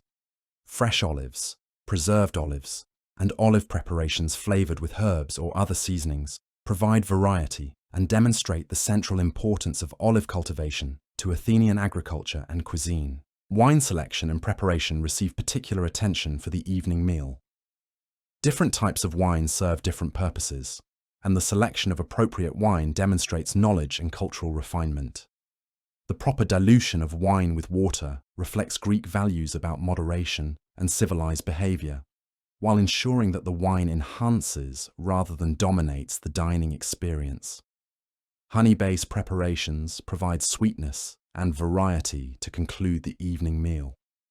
Honey cakes, fruit preserved in honey, and other sweet preparations offer pleasant endings to the dining experience while demonstrating the household's access to this valuable commodity. The serving and presentation of the evening meal reflect established social hierarchies and cultural customs that govern family interactions. In households large enough to accommodate separate dining areas, men and women often eat separately, with men dining in the andron, while women eat in other areas of the house. This separation reflects broader patterns of gender segregation that characterize Athenian society. When space limitations require shared dining areas, men typically eat first, receiving the choicest portions and the most attentive service.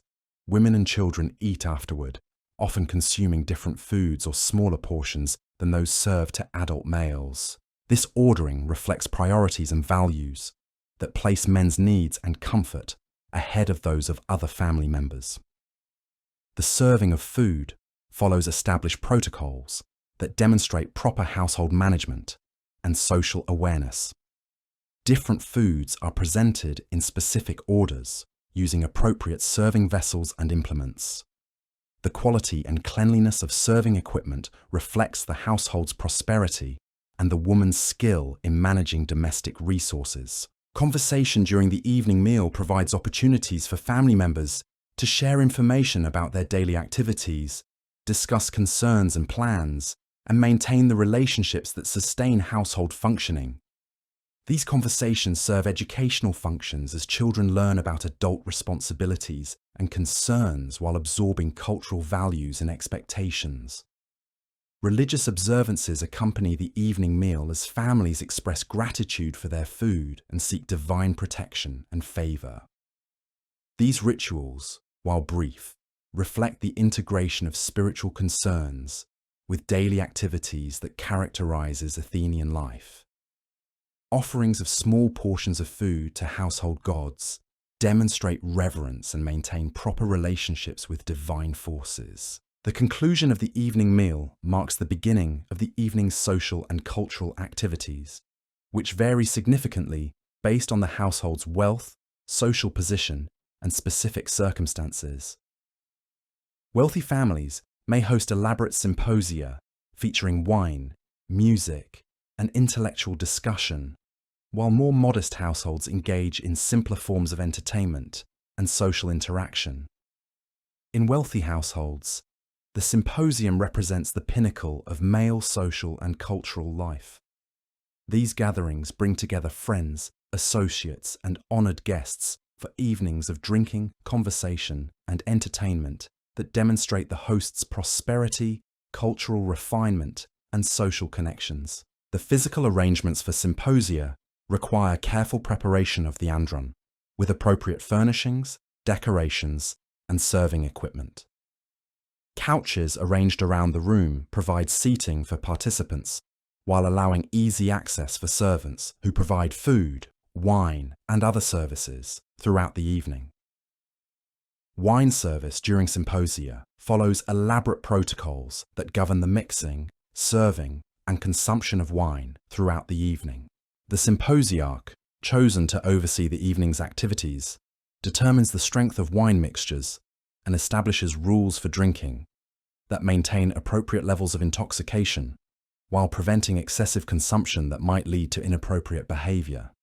Entertainment during symposia includes music performances, poetry recitations, and various games that provide amusement while demonstrating cultural knowledge and artistic appreciation.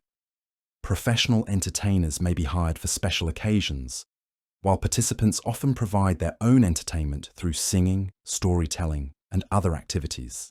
Intellectual discussions during symposia cover topics ranging from philosophy and politics to literature and current events. These conversations serve educational and social functions while creating opportunities for participants to display their knowledge, wit, and cultural sophistication. The quality of conversation often determines the reputation and social success of symposia. The social networks created and maintained through symposia serve crucial functions in Athenian political and economic life. Business partnerships, political alliances, and personal friendships often develop through these social interactions, making symposia important institutions that extend far beyond mere entertainment. In more modest households, evening entertainment takes simpler forms that still serve important social and cultural functions. Family members gather for conversation, storytelling, and other activities that strengthen relationships while transmitting cultural knowledge and values to younger generations. Storytelling plays a particularly important role in family entertainment, as oral traditions preserve historical knowledge, moral teachings, and cultural values. Stories about gods and heroes provide both entertainment and instruction, while family histories and personal anecdotes create connections between past and present experiences. Music and singing provide additional forms of family entertainment that require no expensive equipment or professional performers. Family members with musical abilities share their talents, while others participate through singing, clapping, or other forms of participation that create shared experiences and mutual enjoyment. Children's participation in evening activities serves educational functions while providing entertainment for the entire family. Young people learn adult behaviors and expectations through observation and gradual participation in family discussions and activities. Religious observances continue during evening hours as families maintain household shrines and participate in the rituals that seek divine protection and favor. Evening prayers and offerings reflect gratitude for the day's blessings while requesting continued divine support for family welfare and success. Women's evening activities, while often separate from male entertainment, serve equally important functions in maintaining family relationships and cultural traditions. Women gather for their own conversations, textile work, and other activities that provide social interaction while accomplishing useful tasks. Textile work continues during evening hours, when artificial lighting allows for productive activity after sunset. The social aspects of textile work become particularly important during evening sessions, when women have opportunities for extended conversation and mutual support while accomplishing necessary tasks. Childcare responsibilities continue throughout the evening, as women ensure that young children receive proper attention, supervision, and preparation for sleep. These activities include feeding, bathing, and the bedtime rituals that provide security and comfort for children. Educational activities for children continue during evening hours as mothers and other female family members provide instruction in domestic skills, cultural knowledge, and moral values. These informal educational sessions serve crucial functions in preparing children for their adult roles and responsibilities. Personal grooming and hygiene activities receive attention during evening hours as family members prepare for sleep and the following day's activities. These activities include washing, hair care, and other personal maintenance tasks that promote health and social acceptability. Household security measures become important considerations as evening activities wind down and families prepare for sleep. The securing of doors, windows, and valuable items reflects awareness of potential threats while ensuring family safety throughout the night hours. Lighting management requires careful attention as families balance the need for illumination during evening activities with the expense and fire hazards associated with oil lamps and other artificial lighting sources. The proper maintenance and extinguishing of lamps reflects both economic and safety considerations. Food storage and kitchen cleanup activities ensure that remaining food is properly preserved, while cooking areas are prepared for the following day's activities. These tasks prevent waste and spoilage while maintaining sanitary conditions that promote family health.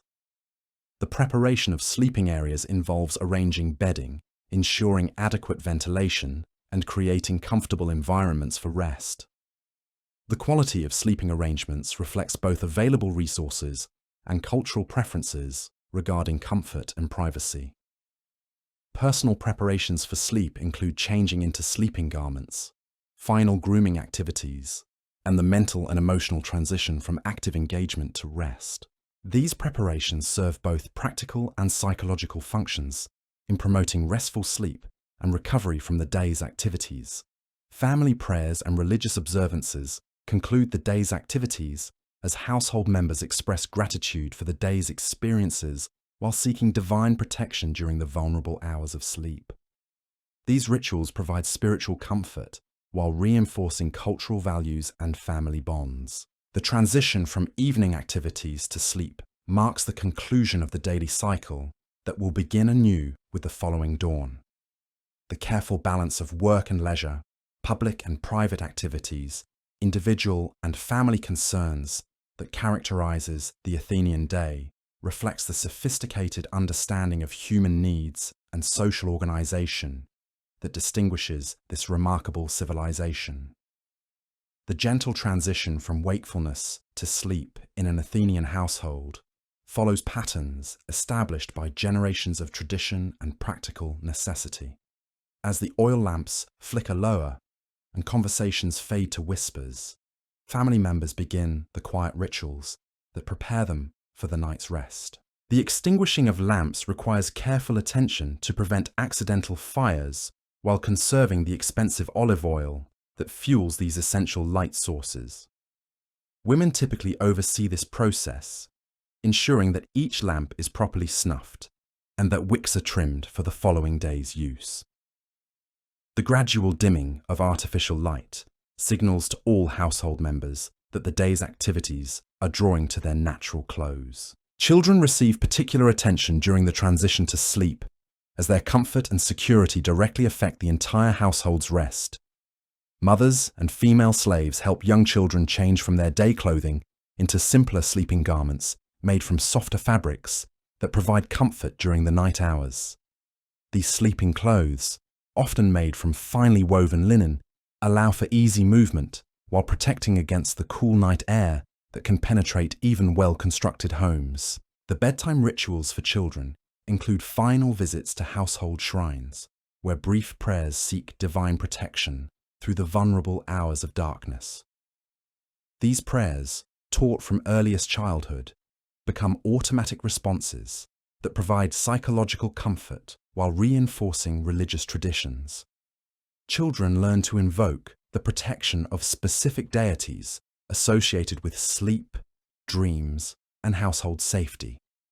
Sleeping arrangements within Athenian households reflect both practical considerations and social hierarchies that govern family relationships.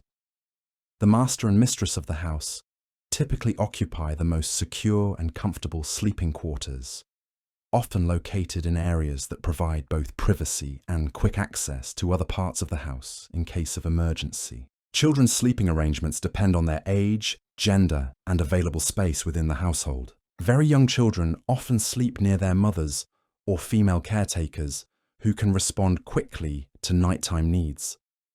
Older children may share sleeping spaces with siblings or household members of similar age and status, creating arrangements that provide security while making efficient use of limited space. Slaves' sleeping quarters, when they exist as separate spaces, typically occupy less desirable areas of the house that may lack the comfort and security provided to family members. However, household slaves who work closely with family members often sleep in areas that allow them to respond quickly to nighttime requests or emergencies. The preparation of sleeping surfaces involves arranging straw mats, woolen blankets, and other bedding materials that provide comfort and warmth during the night hours. The quality of these materials varies significantly based on the household's economic circumstances, but even wealthy families use relatively simple bedding by modern standards. Woolen blankets, woven by the women of the household or purchased from skilled textile workers, provide essential warmth during cooler months when Mediterranean nights can become surprisingly cold. The preparation and maintenance of these blankets represent significant investment in both time and materials, making their proper care essential for household economy. Pillows filled with feathers, wool, or other soft materials provide comfort for heads and necks during sleep. The luxury represented by quality pillows makes them prized possessions that receive careful attention and maintenance. Some households use folded clothing or other improvised materials to provide similar comfort with less expense. Personal hygiene activities before sleep include final washing of hands, faces, and feet using water and olive oil. This cleansing serves both practical and ritual purposes, removing the day's accumulation of dirt and sweat, while providing a sense of purification that prepares the body and mind for rest. Foot washing receives particular attention, as feet bear the brunt of daily travel through dusty streets and rough terrain.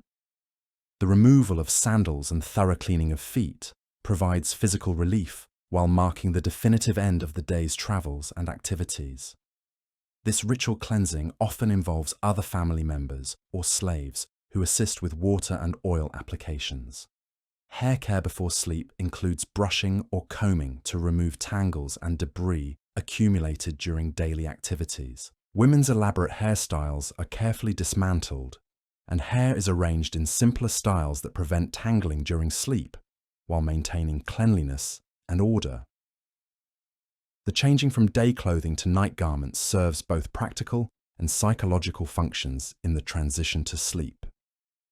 Day clothes, which may be dusty, stained, or uncomfortable from extended wear, are removed and properly stored or prepared for cleaning. Night clothes provide comfort and freedom of movement that promotes restful sleep. Security measures occupy important attention as households prepare for the vulnerability that accompanies sleep. Doors are secured with bars or other fastening devices that prevent unauthorized entry while still allowing emergency exit if necessary. Windows, typically small and positioned high in walls, are closed or secured to prevent intrusion while maintaining adequate ventilation. Valuable items receive special protection during nighttime hours when theft might be more likely to occur undetected. Money, jewelry, important documents, and other portable valuables are secured in hidden locations or locked containers that provide protection against both household members and potential intruders. The banking of cooking fires requires careful attention to prevent accidental fires while preserving coals for the following day's cooking needs. Women typically oversee this process, covering coals with ash to reduce oxygen while maintaining enough heat to restart fires easily in the morning. This practice conserves fuel while reducing fire hazards during unattended nighttime hours. Food storage receives final attention as remaining portions from the evening meal are properly preserved to prevent spoilage during the night. Perishable items are covered, moved to cooler locations, or otherwise protected against insects, rodents, and other threats that might contaminate or consume household food supplies. Water vessels are covered and secured to maintain cleanliness and prevent contamination during nighttime hours. The precious nature of clean water makes its protection essential for household health and convenience. Covered vessels also prevent insects and other pests from accessing water supplies. Household animals, when present, receive attention to ensure their security and comfort during nighttime hours. Dogs that guard households are positioned where they can detect potential threats while remaining comfortable and secure. Other animals are secured in appropriate areas that provide protection while preventing them from disturbing sleeping family members. The final conversations of the day often focus on plans and concerns for the following day's activities. Family members share information about expected visitors, planned purchases, work obligations, and other matters that require coordination or preparation. These discussions serve practical functions while providing opportunities for final social interaction before sleep. Religious observances conclude the day's activities as family members participate in evening prayers that express gratitude for the day's blessings, while seeking divine protection during the night hours. These prayers, addressed to household gods and other protective deities, provide spiritual comfort while reinforcing cultural values and family bonds. The gradual quieting of household activities creates an atmosphere conducive to rest as individual family members complete their personal preparations for sleep. Conversations fade to whispers, movements become more careful and deliberate, and attention turns inward toward the physical and mental preparation necessary for restful sleep. Physical preparations for sleep include adjusting clothing for comfort, arranging bedding for optimal warmth and support, and positioning the body in ways that promote relaxation and rest. These personal rituals, developed through years of experience, help individuals transition from the active engagement of daily life to the passive receptivity of sleep. Mental preparations for sleep involve the conscious setting aside of daily concerns and the cultivation of peaceful thoughts that promote rest. Some individuals recite prayers or traditional formulas designed to encourage sleep and pleasant dreams. Others review the day's activities in ways that provide closure and satisfaction. The sounds of the sleeping household gradually diminish as individual family members settle into sleep. The soft breathing of sleeping children, the rustle of bedding as people adjust their positions, and the occasional creak of wooden structures create a gentle symphony that characterizes the peaceful nighttime atmosphere of a well-ordered Athenian home.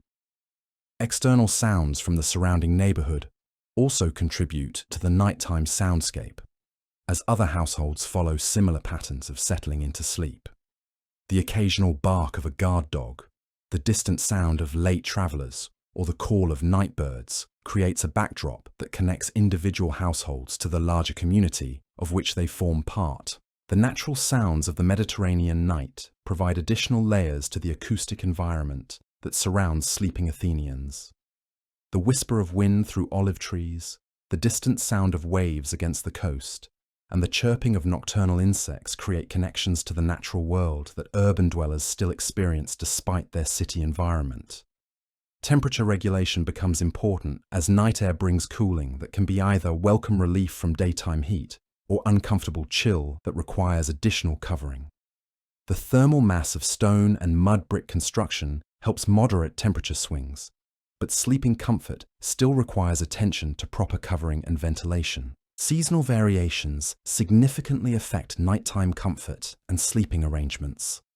Summer nights may be warm enough to require minimal covering and maximum ventilation, while winter nights demand additional blankets and protection from cold drafts that can penetrate even well-constructed homes. The positioning of sleeping areas within houses takes advantage of natural climate control provided by architectural features. Courtyards that provide cooling during day hours may become sources of cold drafts at night, requiring adjustments in sleeping locations or additional protection from temperature changes. Dreams and their interpretation occupy important places in Athenian understanding of sleep and its significance. Dreams are considered communications from gods or other supernatural forces that provide guidance, warnings, or insights into future events. The content and interpretation of dreams receive serious attention as potential sources of important information. The recording and discussion of significant dreams serves both religious and practical functions as family members share and interpret nocturnal visions that might affect family decisions or activities. Certain types of dreams are considered particularly significant and may influence important choices about business ventures, travel plans, or other major decisions. Professional dream interpreters, available in the city for those who can afford their services, provide specialized knowledge about dream symbolism and meaning. These experts draw upon traditional knowledge and established interpretation systems to provide guidance about the significance of particular dream experiences. The quality of sleep affects all aspects of daily life, making the conditions and practices that promote rest essential concerns for household management. Poor sleep can affect work performance, social relationships, and physical health, making attention to sleeping arrangements and nighttime routines important investments in overall well-being. Sleep disorders and disturbances receive attention through traditional remedies and practices designed to promote restful sleep. Herbal preparations, dietary adjustments, and changes in sleeping arrangements provide options for addressing common sleep problems that affect household members. The protection of sleep from disturbances becomes particularly important in urban environments, where noise, activity, and security concerns can interfere with rest. Household arrangements and community customs evolve to minimize disturbances while maintaining necessary security and social functions. Night watches and security arrangements ensure that households remain protected during the vulnerable hours of sleep. These arrangements may involve rotation of responsibility among household members, or the employment of guards who maintain vigilance while others rest. The gradual onset of deep sleep marks the successful completion of the day's transition from active engagement to passive rest. Individual family members settle into the sleep patterns that will restore their energy and prepare them for the following day's activities and challenges. The breathing patterns of deeply sleeping individuals create gentle rhythms that characterize the peaceful nighttime atmosphere of successful households. The regular, quiet breathing of children, adults, and even household animals contributes to the sense of security and contentment that marks well-ordered family life. Physical recovery during sleep allows bodies to repair the effects of daily activities while minds process and integrate the day's experiences. This natural restoration process prepares individuals for the physical and mental demands they will face with the return of daylight and renewed activity. The dreams that visit sleeping Athenians carry them into realms of experience that transcend the limitations of ordinary waking consciousness. Whether interpreted as divine communications or natural phenomena, dreams provide experiences that enrich understanding and may influence future decisions and activities. The deep stillness of late-night hours creates conditions that promote the most profound rest and recovery. During these quiet hours, the day's tensions dissolve, and individuals experience the restoration that enables them to face new challenges with renewed energy and optimism. The gradual approach of dawn begins the subtle transition that will eventually lead to awakening and the renewal of daily activities. Even in deep sleep, bodies respond to changing light conditions and natural rhythms that prepare them for the return to consciousness and engagement. The natural cycle of sleep and waking that governs Athenian life reflects the broader patterns of cosmic order that Greeks believe govern all aspects of existence. The daily transition from consciousness to sleep and back to waking consciousness mirrors larger cycles of birth, death, and renewal that characterize natural and human experience. As the night progresses through its deepest hours, sleeping Athenians experience the restoration and renewal that prepare them for another day of the activities that sustain their remarkable civilization. The careful balance of work and rest, public and private concerns, individual and family needs that characterizes their daily lives creates the foundation for the cultural achievements that will influence human development for millennia to come. The peaceful sleep of Athenian households represents more than mere rest from daily activities. It embodies the security, order, and mutual care that enable families and communities to thrive in an often challenging world. The attention given to creating conditions that promote restful sleep reflects understanding of the fundamental human needs that transcend the immediate demands of survival and economic success.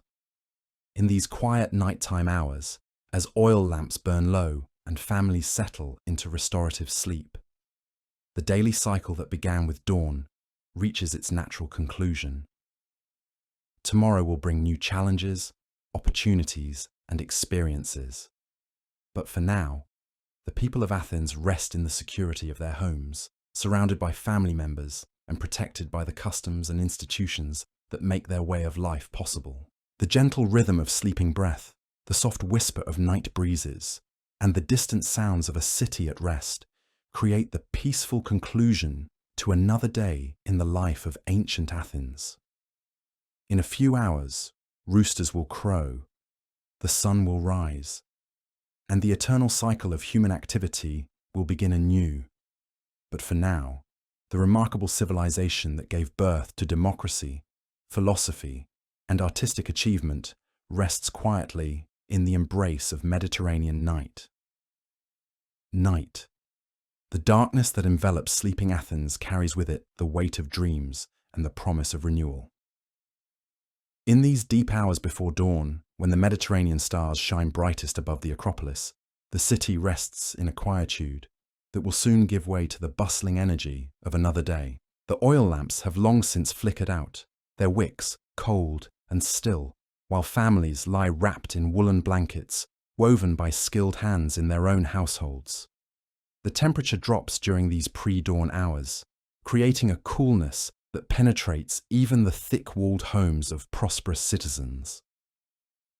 Stone and mud brick construction provides thermal mass that moderates the temperature swings, but the chill of night still requires additional covering for comfortable sleep.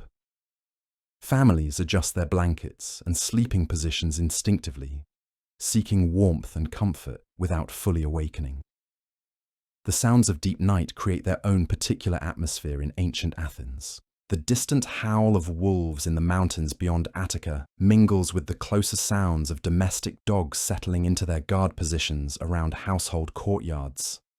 Cats, both feral and domestic, move silently through the narrow streets, hunting the rats and mice that plague urban grain stores and food supplies. night birds contribute their voices to the acoustic tapestry of sleeping Athens. Owls, sacred to Athena and considered protective symbols of the city, call from their perches in olive trees and temple eaves.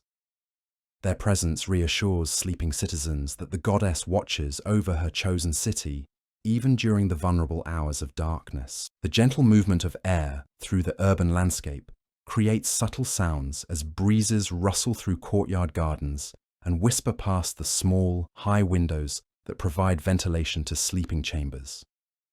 These natural sounds blend with the soft breathing of sleeping families to create an atmosphere of peace and security that enables deep, restorative rest. Water continues to flow through the city's fountain systems during nighttime hours, creating the constant, gentle sound of streams and trickles that mark the successful engineering of Athenian water management. These fountains, fed by springs and aqueducts that bring fresh water from distant sources, represent one of the city's most essential infrastructure achievements. The stars themselves hold meaning for sleeping Athenians, who understand celestial movements as expressions of divine order and cosmic harmony.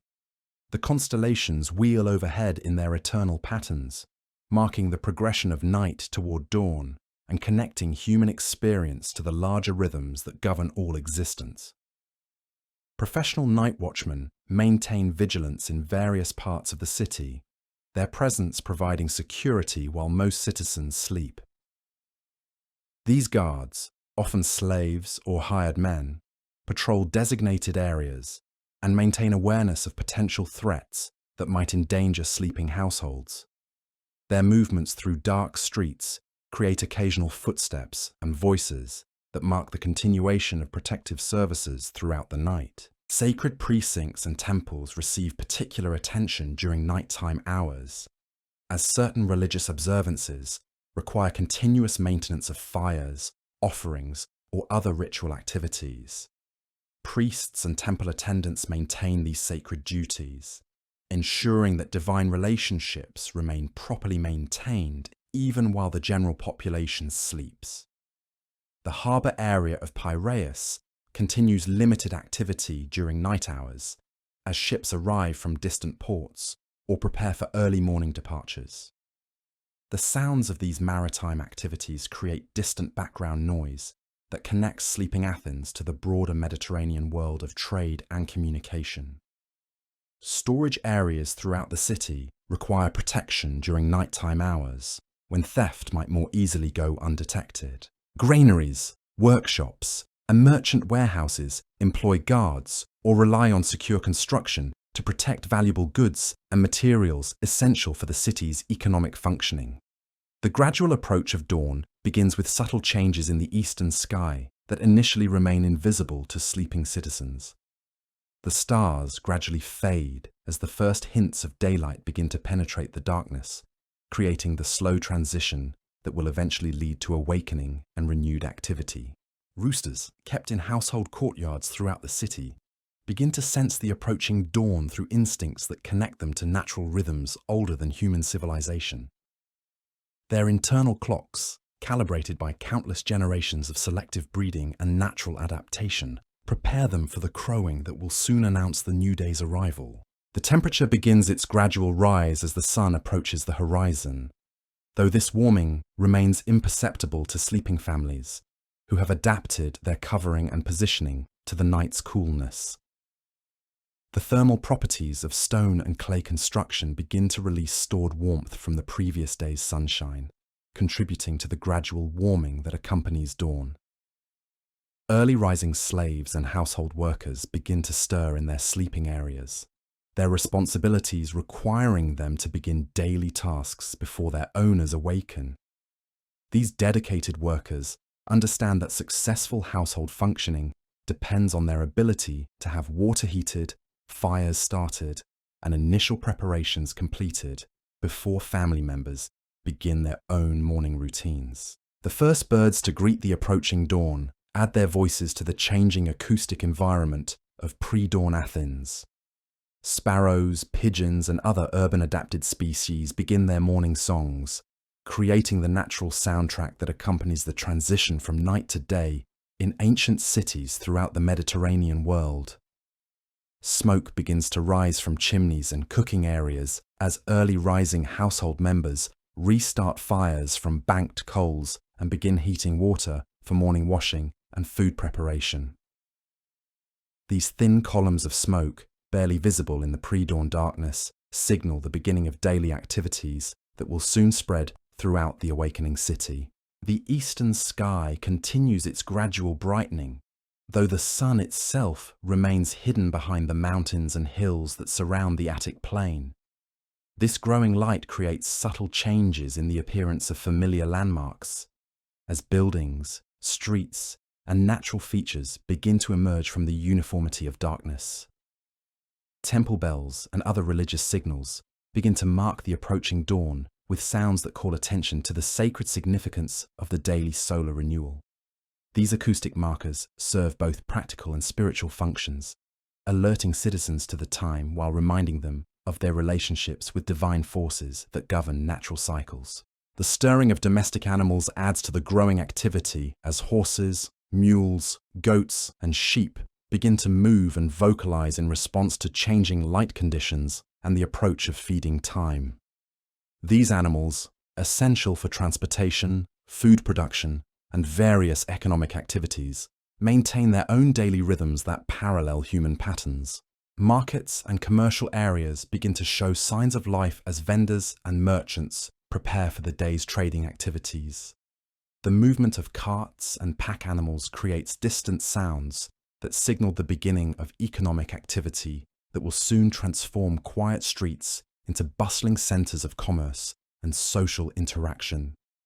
The strengthening light begins to penetrate sleeping chambers through small windows and other openings, creating the visual cues that will eventually trigger awakening in sleeping family members. This natural lighting system, unchanged for millennia, connects human daily rhythms to cosmic cycles that govern all life on Earth. Children, often the first to respond to changing light and sound conditions, begin to stir in their sleeping areas.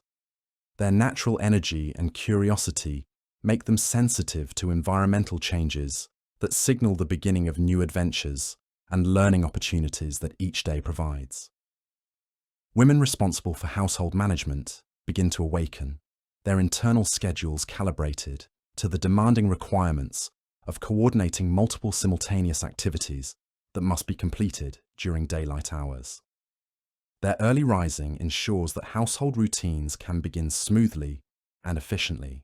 The gradual warming of sleeping areas encourages the shedding of heavy blankets and the adjustment of sleeping positions that accommodate changing comfort requirements. These unconscious responses to environmental changes demonstrate the sophisticated adaptation of human beings to natural cycles and seasonal variations. Professional activities that require early starts begin to show signs of preparation as bakers, potters, and other craftsmen whose work schedules depend on specific timing requirements begin their daily routines. The sounds and smells of these early activities contribute to the growing complexity of urban awakening. The first direct rays of sunlight begin to appear on the highest points of the city as the sun crests the eastern mountains and begins its daily journey across the Mediterranean sky. This moment marks the definitive end of night and the beginning of another day in the eternal cycle of human activity and rest. The golden light of early morning begins to transform the appearance of Athens as familiar buildings, streets, and landmarks take on the warm glow that characterizes sunrise in the Greek climate.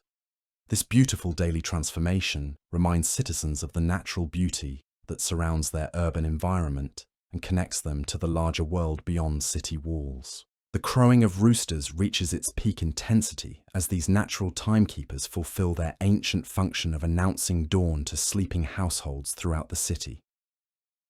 Their calls create a symphony of awakening that spreads from courtyard to courtyard, connecting individual families to the collective rhythm of urban life. The first citizens begin to emerge from their homes as early risers respond to the combination of natural light, animal sounds, and internal rhythms that signal the beginning of another day's activities. These pioneering figures begin the process that will soon see thousands of people filling streets, markets, and public spaces with the energy and purpose that characterize Athenian civilization. The smoke from cooking fires increases in volume and visibility as more households begin their morning food preparation activities.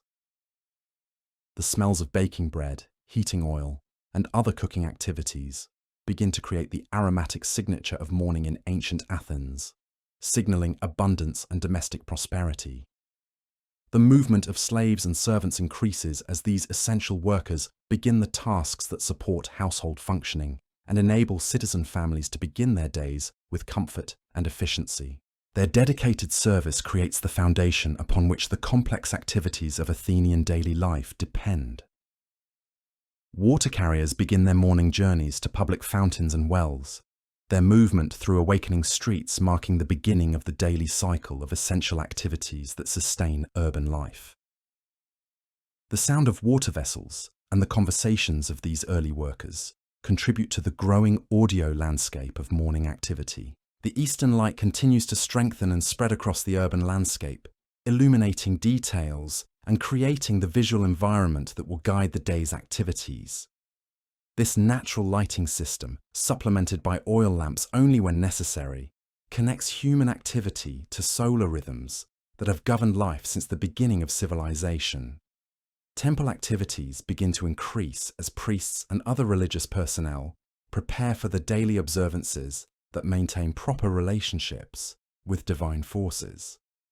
The sounds of religious preparation add sacred elements to the secular activities of awakening households, demonstrating the integration of spiritual and practical concerns that characterizes Athenian culture. The first conversations of the day begin as family members greet each other and begin to coordinate the activities that will occupy their daylight hours. These initial communications serve both social and practical functions, reinforcing family relationships while organizing the complex schedules that characterize urban life. Young children, fully awakened by the combination of light, sound, and activity around them, begin to exhibit the energy and curiosity that will drive their learning and development throughout another day of growth and discovery. Their excitement and enthusiasm contribute to the positive atmosphere that characterizes well-functioning Athenian households. The transition from sleep to wakefulness accelerates as more family members respond to the environmental cues and social activities that mark the definitive beginning of daily life.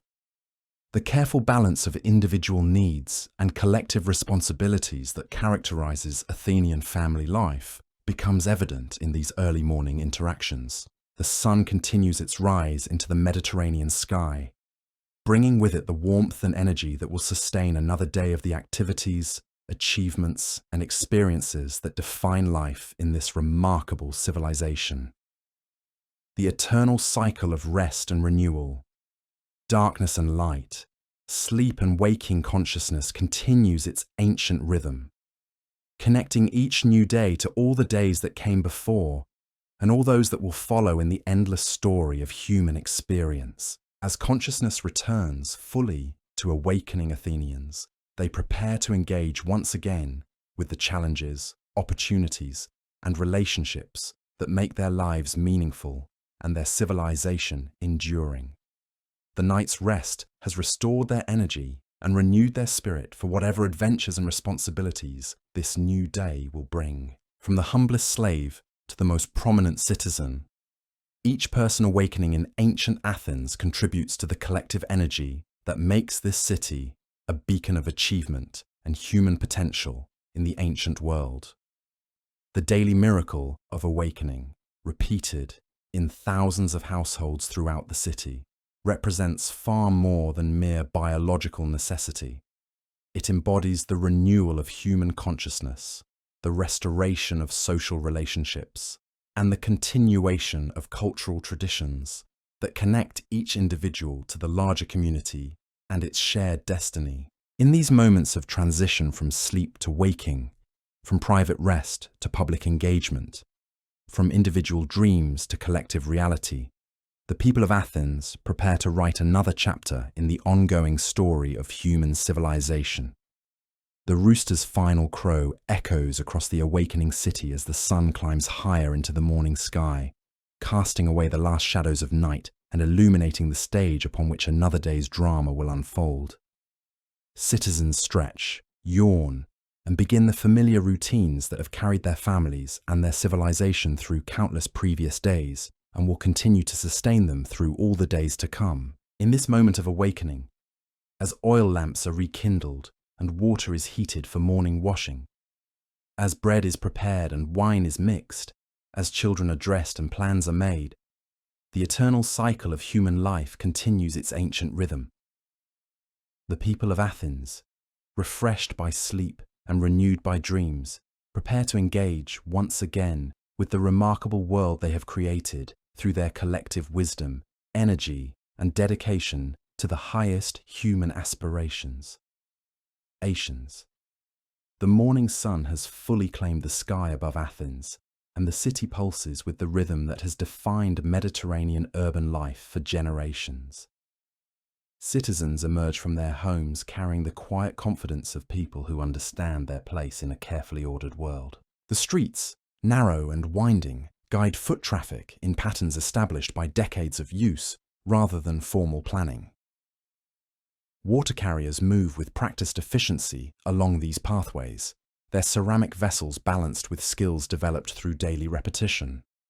The public fountains that serve most neighborhoods create natural gathering points where information flows as freely as the spring water that feeds the city. Women send their household slaves to collect the day's supply while maintaining the social distance that preserves their respectability and family honor.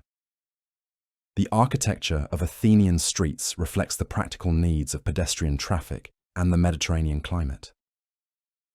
Buildings rise directly from narrow walkways, their walls creating shade during the intense midday hours, while their courtyards provide private outdoor space for family activities.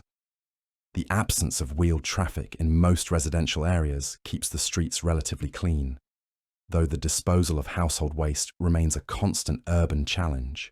Neighborhood relationships develop naturally as families share common water sources, religious shrines, and commercial establishments. These connections create informal networks of mutual support and information exchange that supplement the formal institutions of democratic participation. Citizens learn about political developments, commercial opportunities, and social events through conversations that occur during routine daily activities. The division between public and private space remains clearly defined in Athenian urban design. Streets and markets belong to the community, while household courtyards provide protected areas where families can conduct their most intimate activities without external observation. This architectural separation reinforces social customs about appropriate behavior in different contexts. Professional guilds maintain their own areas within the broader urban landscape, creating districts where specific crafts and trades concentrate their activities. The pottery quarter, metalworking areas, and textile districts each develop their own character and customs while contributing to the city's overall economic vitality. These specialized neighborhoods foster innovation through the close proximity of competing craftsmen who share techniques while striving to excel. The leather workers occupy areas chosen for their access to raw materials and water supplies needed for hide processing. Their workshops produce the sandals, belts, armor components, and carrying containers that equip citizens for daily activities and military service. The quality of leather goods reflects both individual craftsmanship and the availability of properly processed materials from rural suppliers. Metalworking districts feature the sounds and smells of forges, where bronze and iron are shaped into tools, weapons, and decorative objects. The bronze foundries require careful management of extremely hot fires and toxic fumes, making their location and operation matters of both technical expertise and public safety. Master craftsmen train apprentices in techniques that combine practical skill with artistic sensibility. The textile quarter buzzes with activities that transform raw fibers into finished clothing, household linens, and decorative fabrics. While much textile production occurs within individual households, specialized workshops create luxury items and process materials that require particular equipment or expertise. The dyeing of fabrics creates some of the most complex and valuable textile work. Woodworking shops produce furniture, construction materials, and specialized items despite the relative scarcity of timber in the Greek landscape. Skilled carpenters create the beds, tables, storage chests, and decorative elements that furnish prosperous homes. The importation of quality wood from more forested regions makes furniture a significant investment that receives careful maintenance. Food processing establishments handle the transformation of agricultural products into forms suitable for urban consumption and storage. Grain mills, operated by slaves or animals, convert harvested cereals into flour for bread production. Olive processing facilities extract oil through crushing and pressing techniques that maximize yield while maintaining quality. Bakeries operate throughout the city to provide the bread that forms the foundation of the Athenian diet. Professional bakers maintain the large ovens and specialized equipment needed for consistent bread production, though many households continue to bake their own daily bread. The quality and variety of available bread reflects both economic circumstances and cultural preferences. Wine production and storage facilities handle the beverage that accompanies most meals and social occasions. The processing of grapes into wine requires timing, equipment, and expertise that many households cannot provide independently. Professional winemakers create products that range from simple daily consumption wines to luxury vintages for special occasions. The fish market operates on schedules determined by the arrival of boats from night fishing expeditions in the Aegean. Fresh fish commands premium prices and sells quickly in the Mediterranean climate, where preservation without ice requires immediate consumption or specialized preservation techniques. The variety of available fish reflects both local catches and imports from more distant fishing grounds. Honey merchants handle the primary sweetening agent available to ancient cooks. Beekeeping requires specialized knowledge and equipment, making honey a valuable commodity produced by dedicated specialists. The quality of honey varies based on the flowers visited by bees, creating different grades and prices for this essential ingredient. Spice traders deal in both local herbs and exotic imported seasonings that enhance the flavor of Athenian cuisine. The importation of expensive spices from Asia and Africa creates luxury markets where small quantities command high prices. These exotic flavors demonstrate prosperity and sophistication, while providing variety in otherwise limited diets. Pottery workshops create the ceramic vessels that serve countless functions in Athenian daily life. Storage jars, cooking pots, serving dishes, oil lamps, and decorative items all require skilled craftsmanship and appropriate materials. Athenian pottery achieves recognition throughout the Mediterranean world for both its technical excellence and artistic beauty. The slave markets handle the human commerce that provides labor for Athenian households and enterprises. Slaves arrive through warfare, piracy, and trade networks that span the Mediterranean world. The evaluation and sale of human beings follows established procedures that treat people as valuable property, requiring careful assessment and appropriate pricing. Banking services facilitate the complex commercial transactions that support Athenian prosperity. Money changers provide expertise in the various coinages used throughout the Greek world, while lenders supply credit for commercial ventures and personal needs. These financial services enable economic activities that extend far beyond local production and consumption. Legal services support the democratic system that requires citizen participation in judicial processes. While Athens lacks professional lawyers in the modern sense, experienced citizens provide advice and assistance to those preparing for court appearances. The complexity of Athenian law creates demand for expertise in legal procedures and precedents. Medical practitioners offer treatments based on traditional knowledge, and observation of symptoms and outcomes. Physicians combine theoretical understanding with practical experience to diagnose and treat common ailments.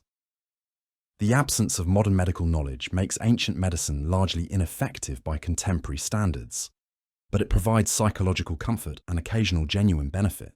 Religious specialists maintain the temples and conduct the ceremonies that preserve proper relationships with divine forces. Priests, priestesses, and other temple personnel possess specialized knowledge of rituals, seasonal observances, and appropriate offerings for different deities and occasions. Their services ensure that individuals and the community maintain divine favor, essential for prosperity and security. Educational services prepare young men for adult citizenship through instruction in reading, writing, arithmetic, music, and physical training.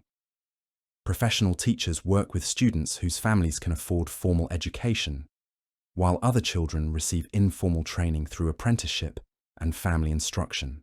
The curriculum emphasizes skills and knowledge considered essential for democratic participation. Entertainment services provide music, storytelling, and other performances for private parties and public celebrations.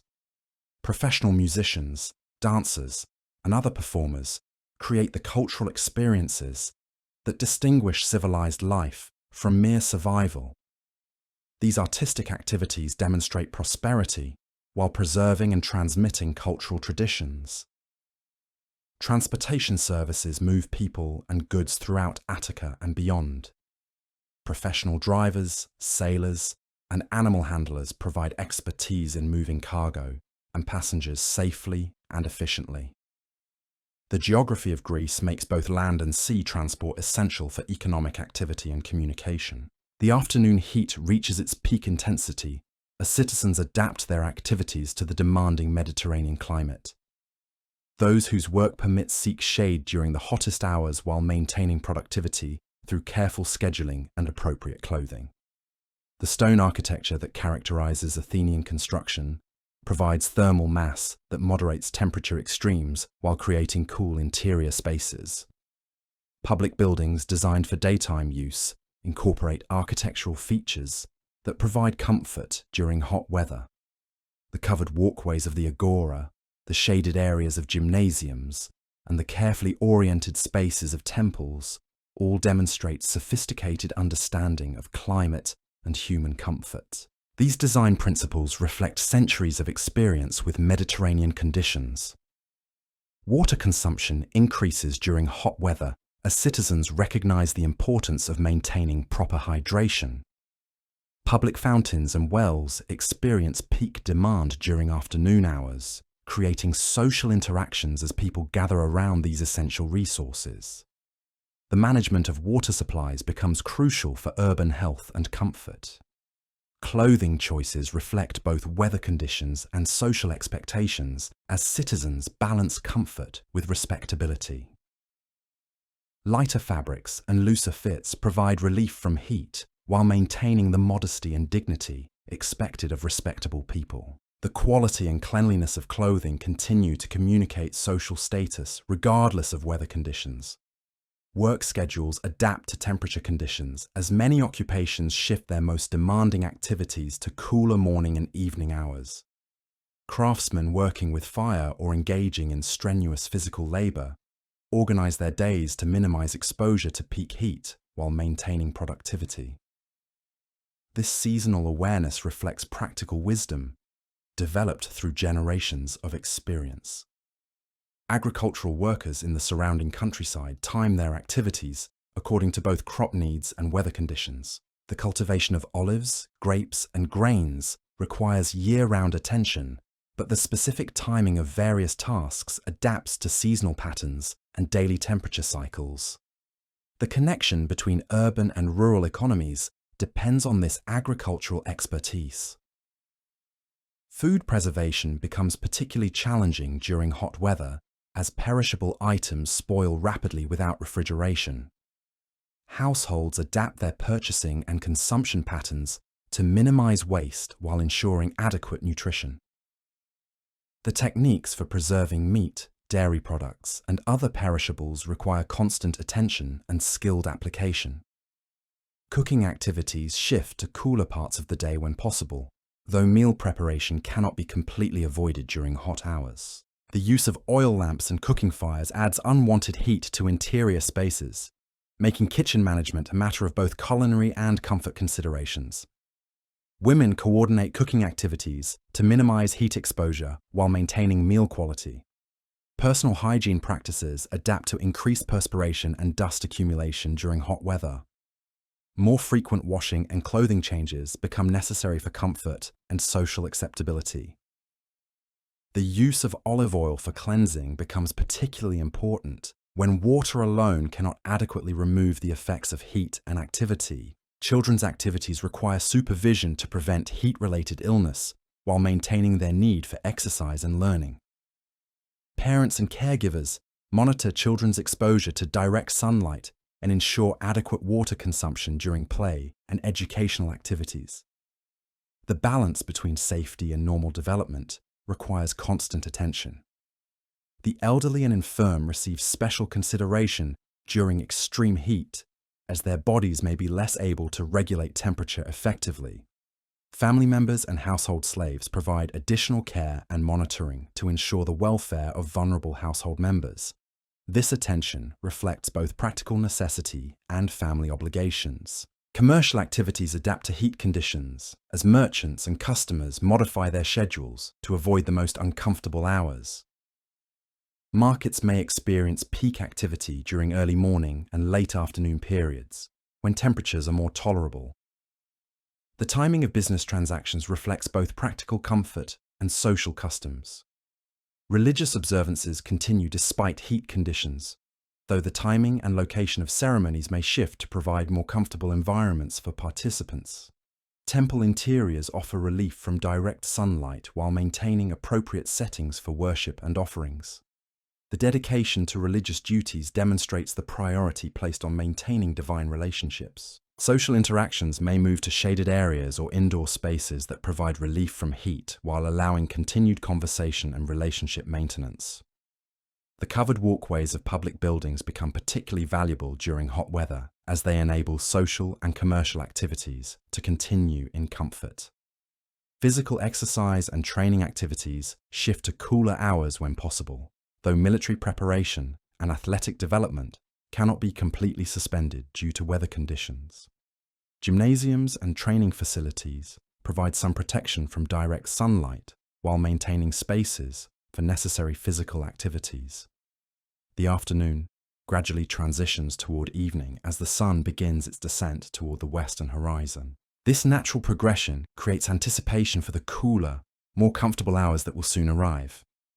Citizens begin to plan evening activities while completing the tasks that require daylight completion. Building interiors begin to release the heat accumulated during the day's peak temperatures, creating the thermal lag that characterizes massive stone and mud brick construction. This delayed cooling provides relief during evening hours, while demonstrating the wisdom of traditional building techniques adapted to local climate conditions. Evening breezes begin to develop as temperature differences between land and sea create air movements that provide natural cooling. These wind patterns, familiar to all residents of the Aegean region, offer predictable relief that influences daily scheduling and activity planning. The lengthening shadows of late afternoon create new patterns of shade and sunlight that change the character of familiar spaces. Streets, courtyards, and public areas take on different qualities as the angle of sunlight shifts, creating opportunities for continued outdoor activity in previously uncomfortably bright locations. Domestic animals seek shade and water as they too experience the effects of high temperatures.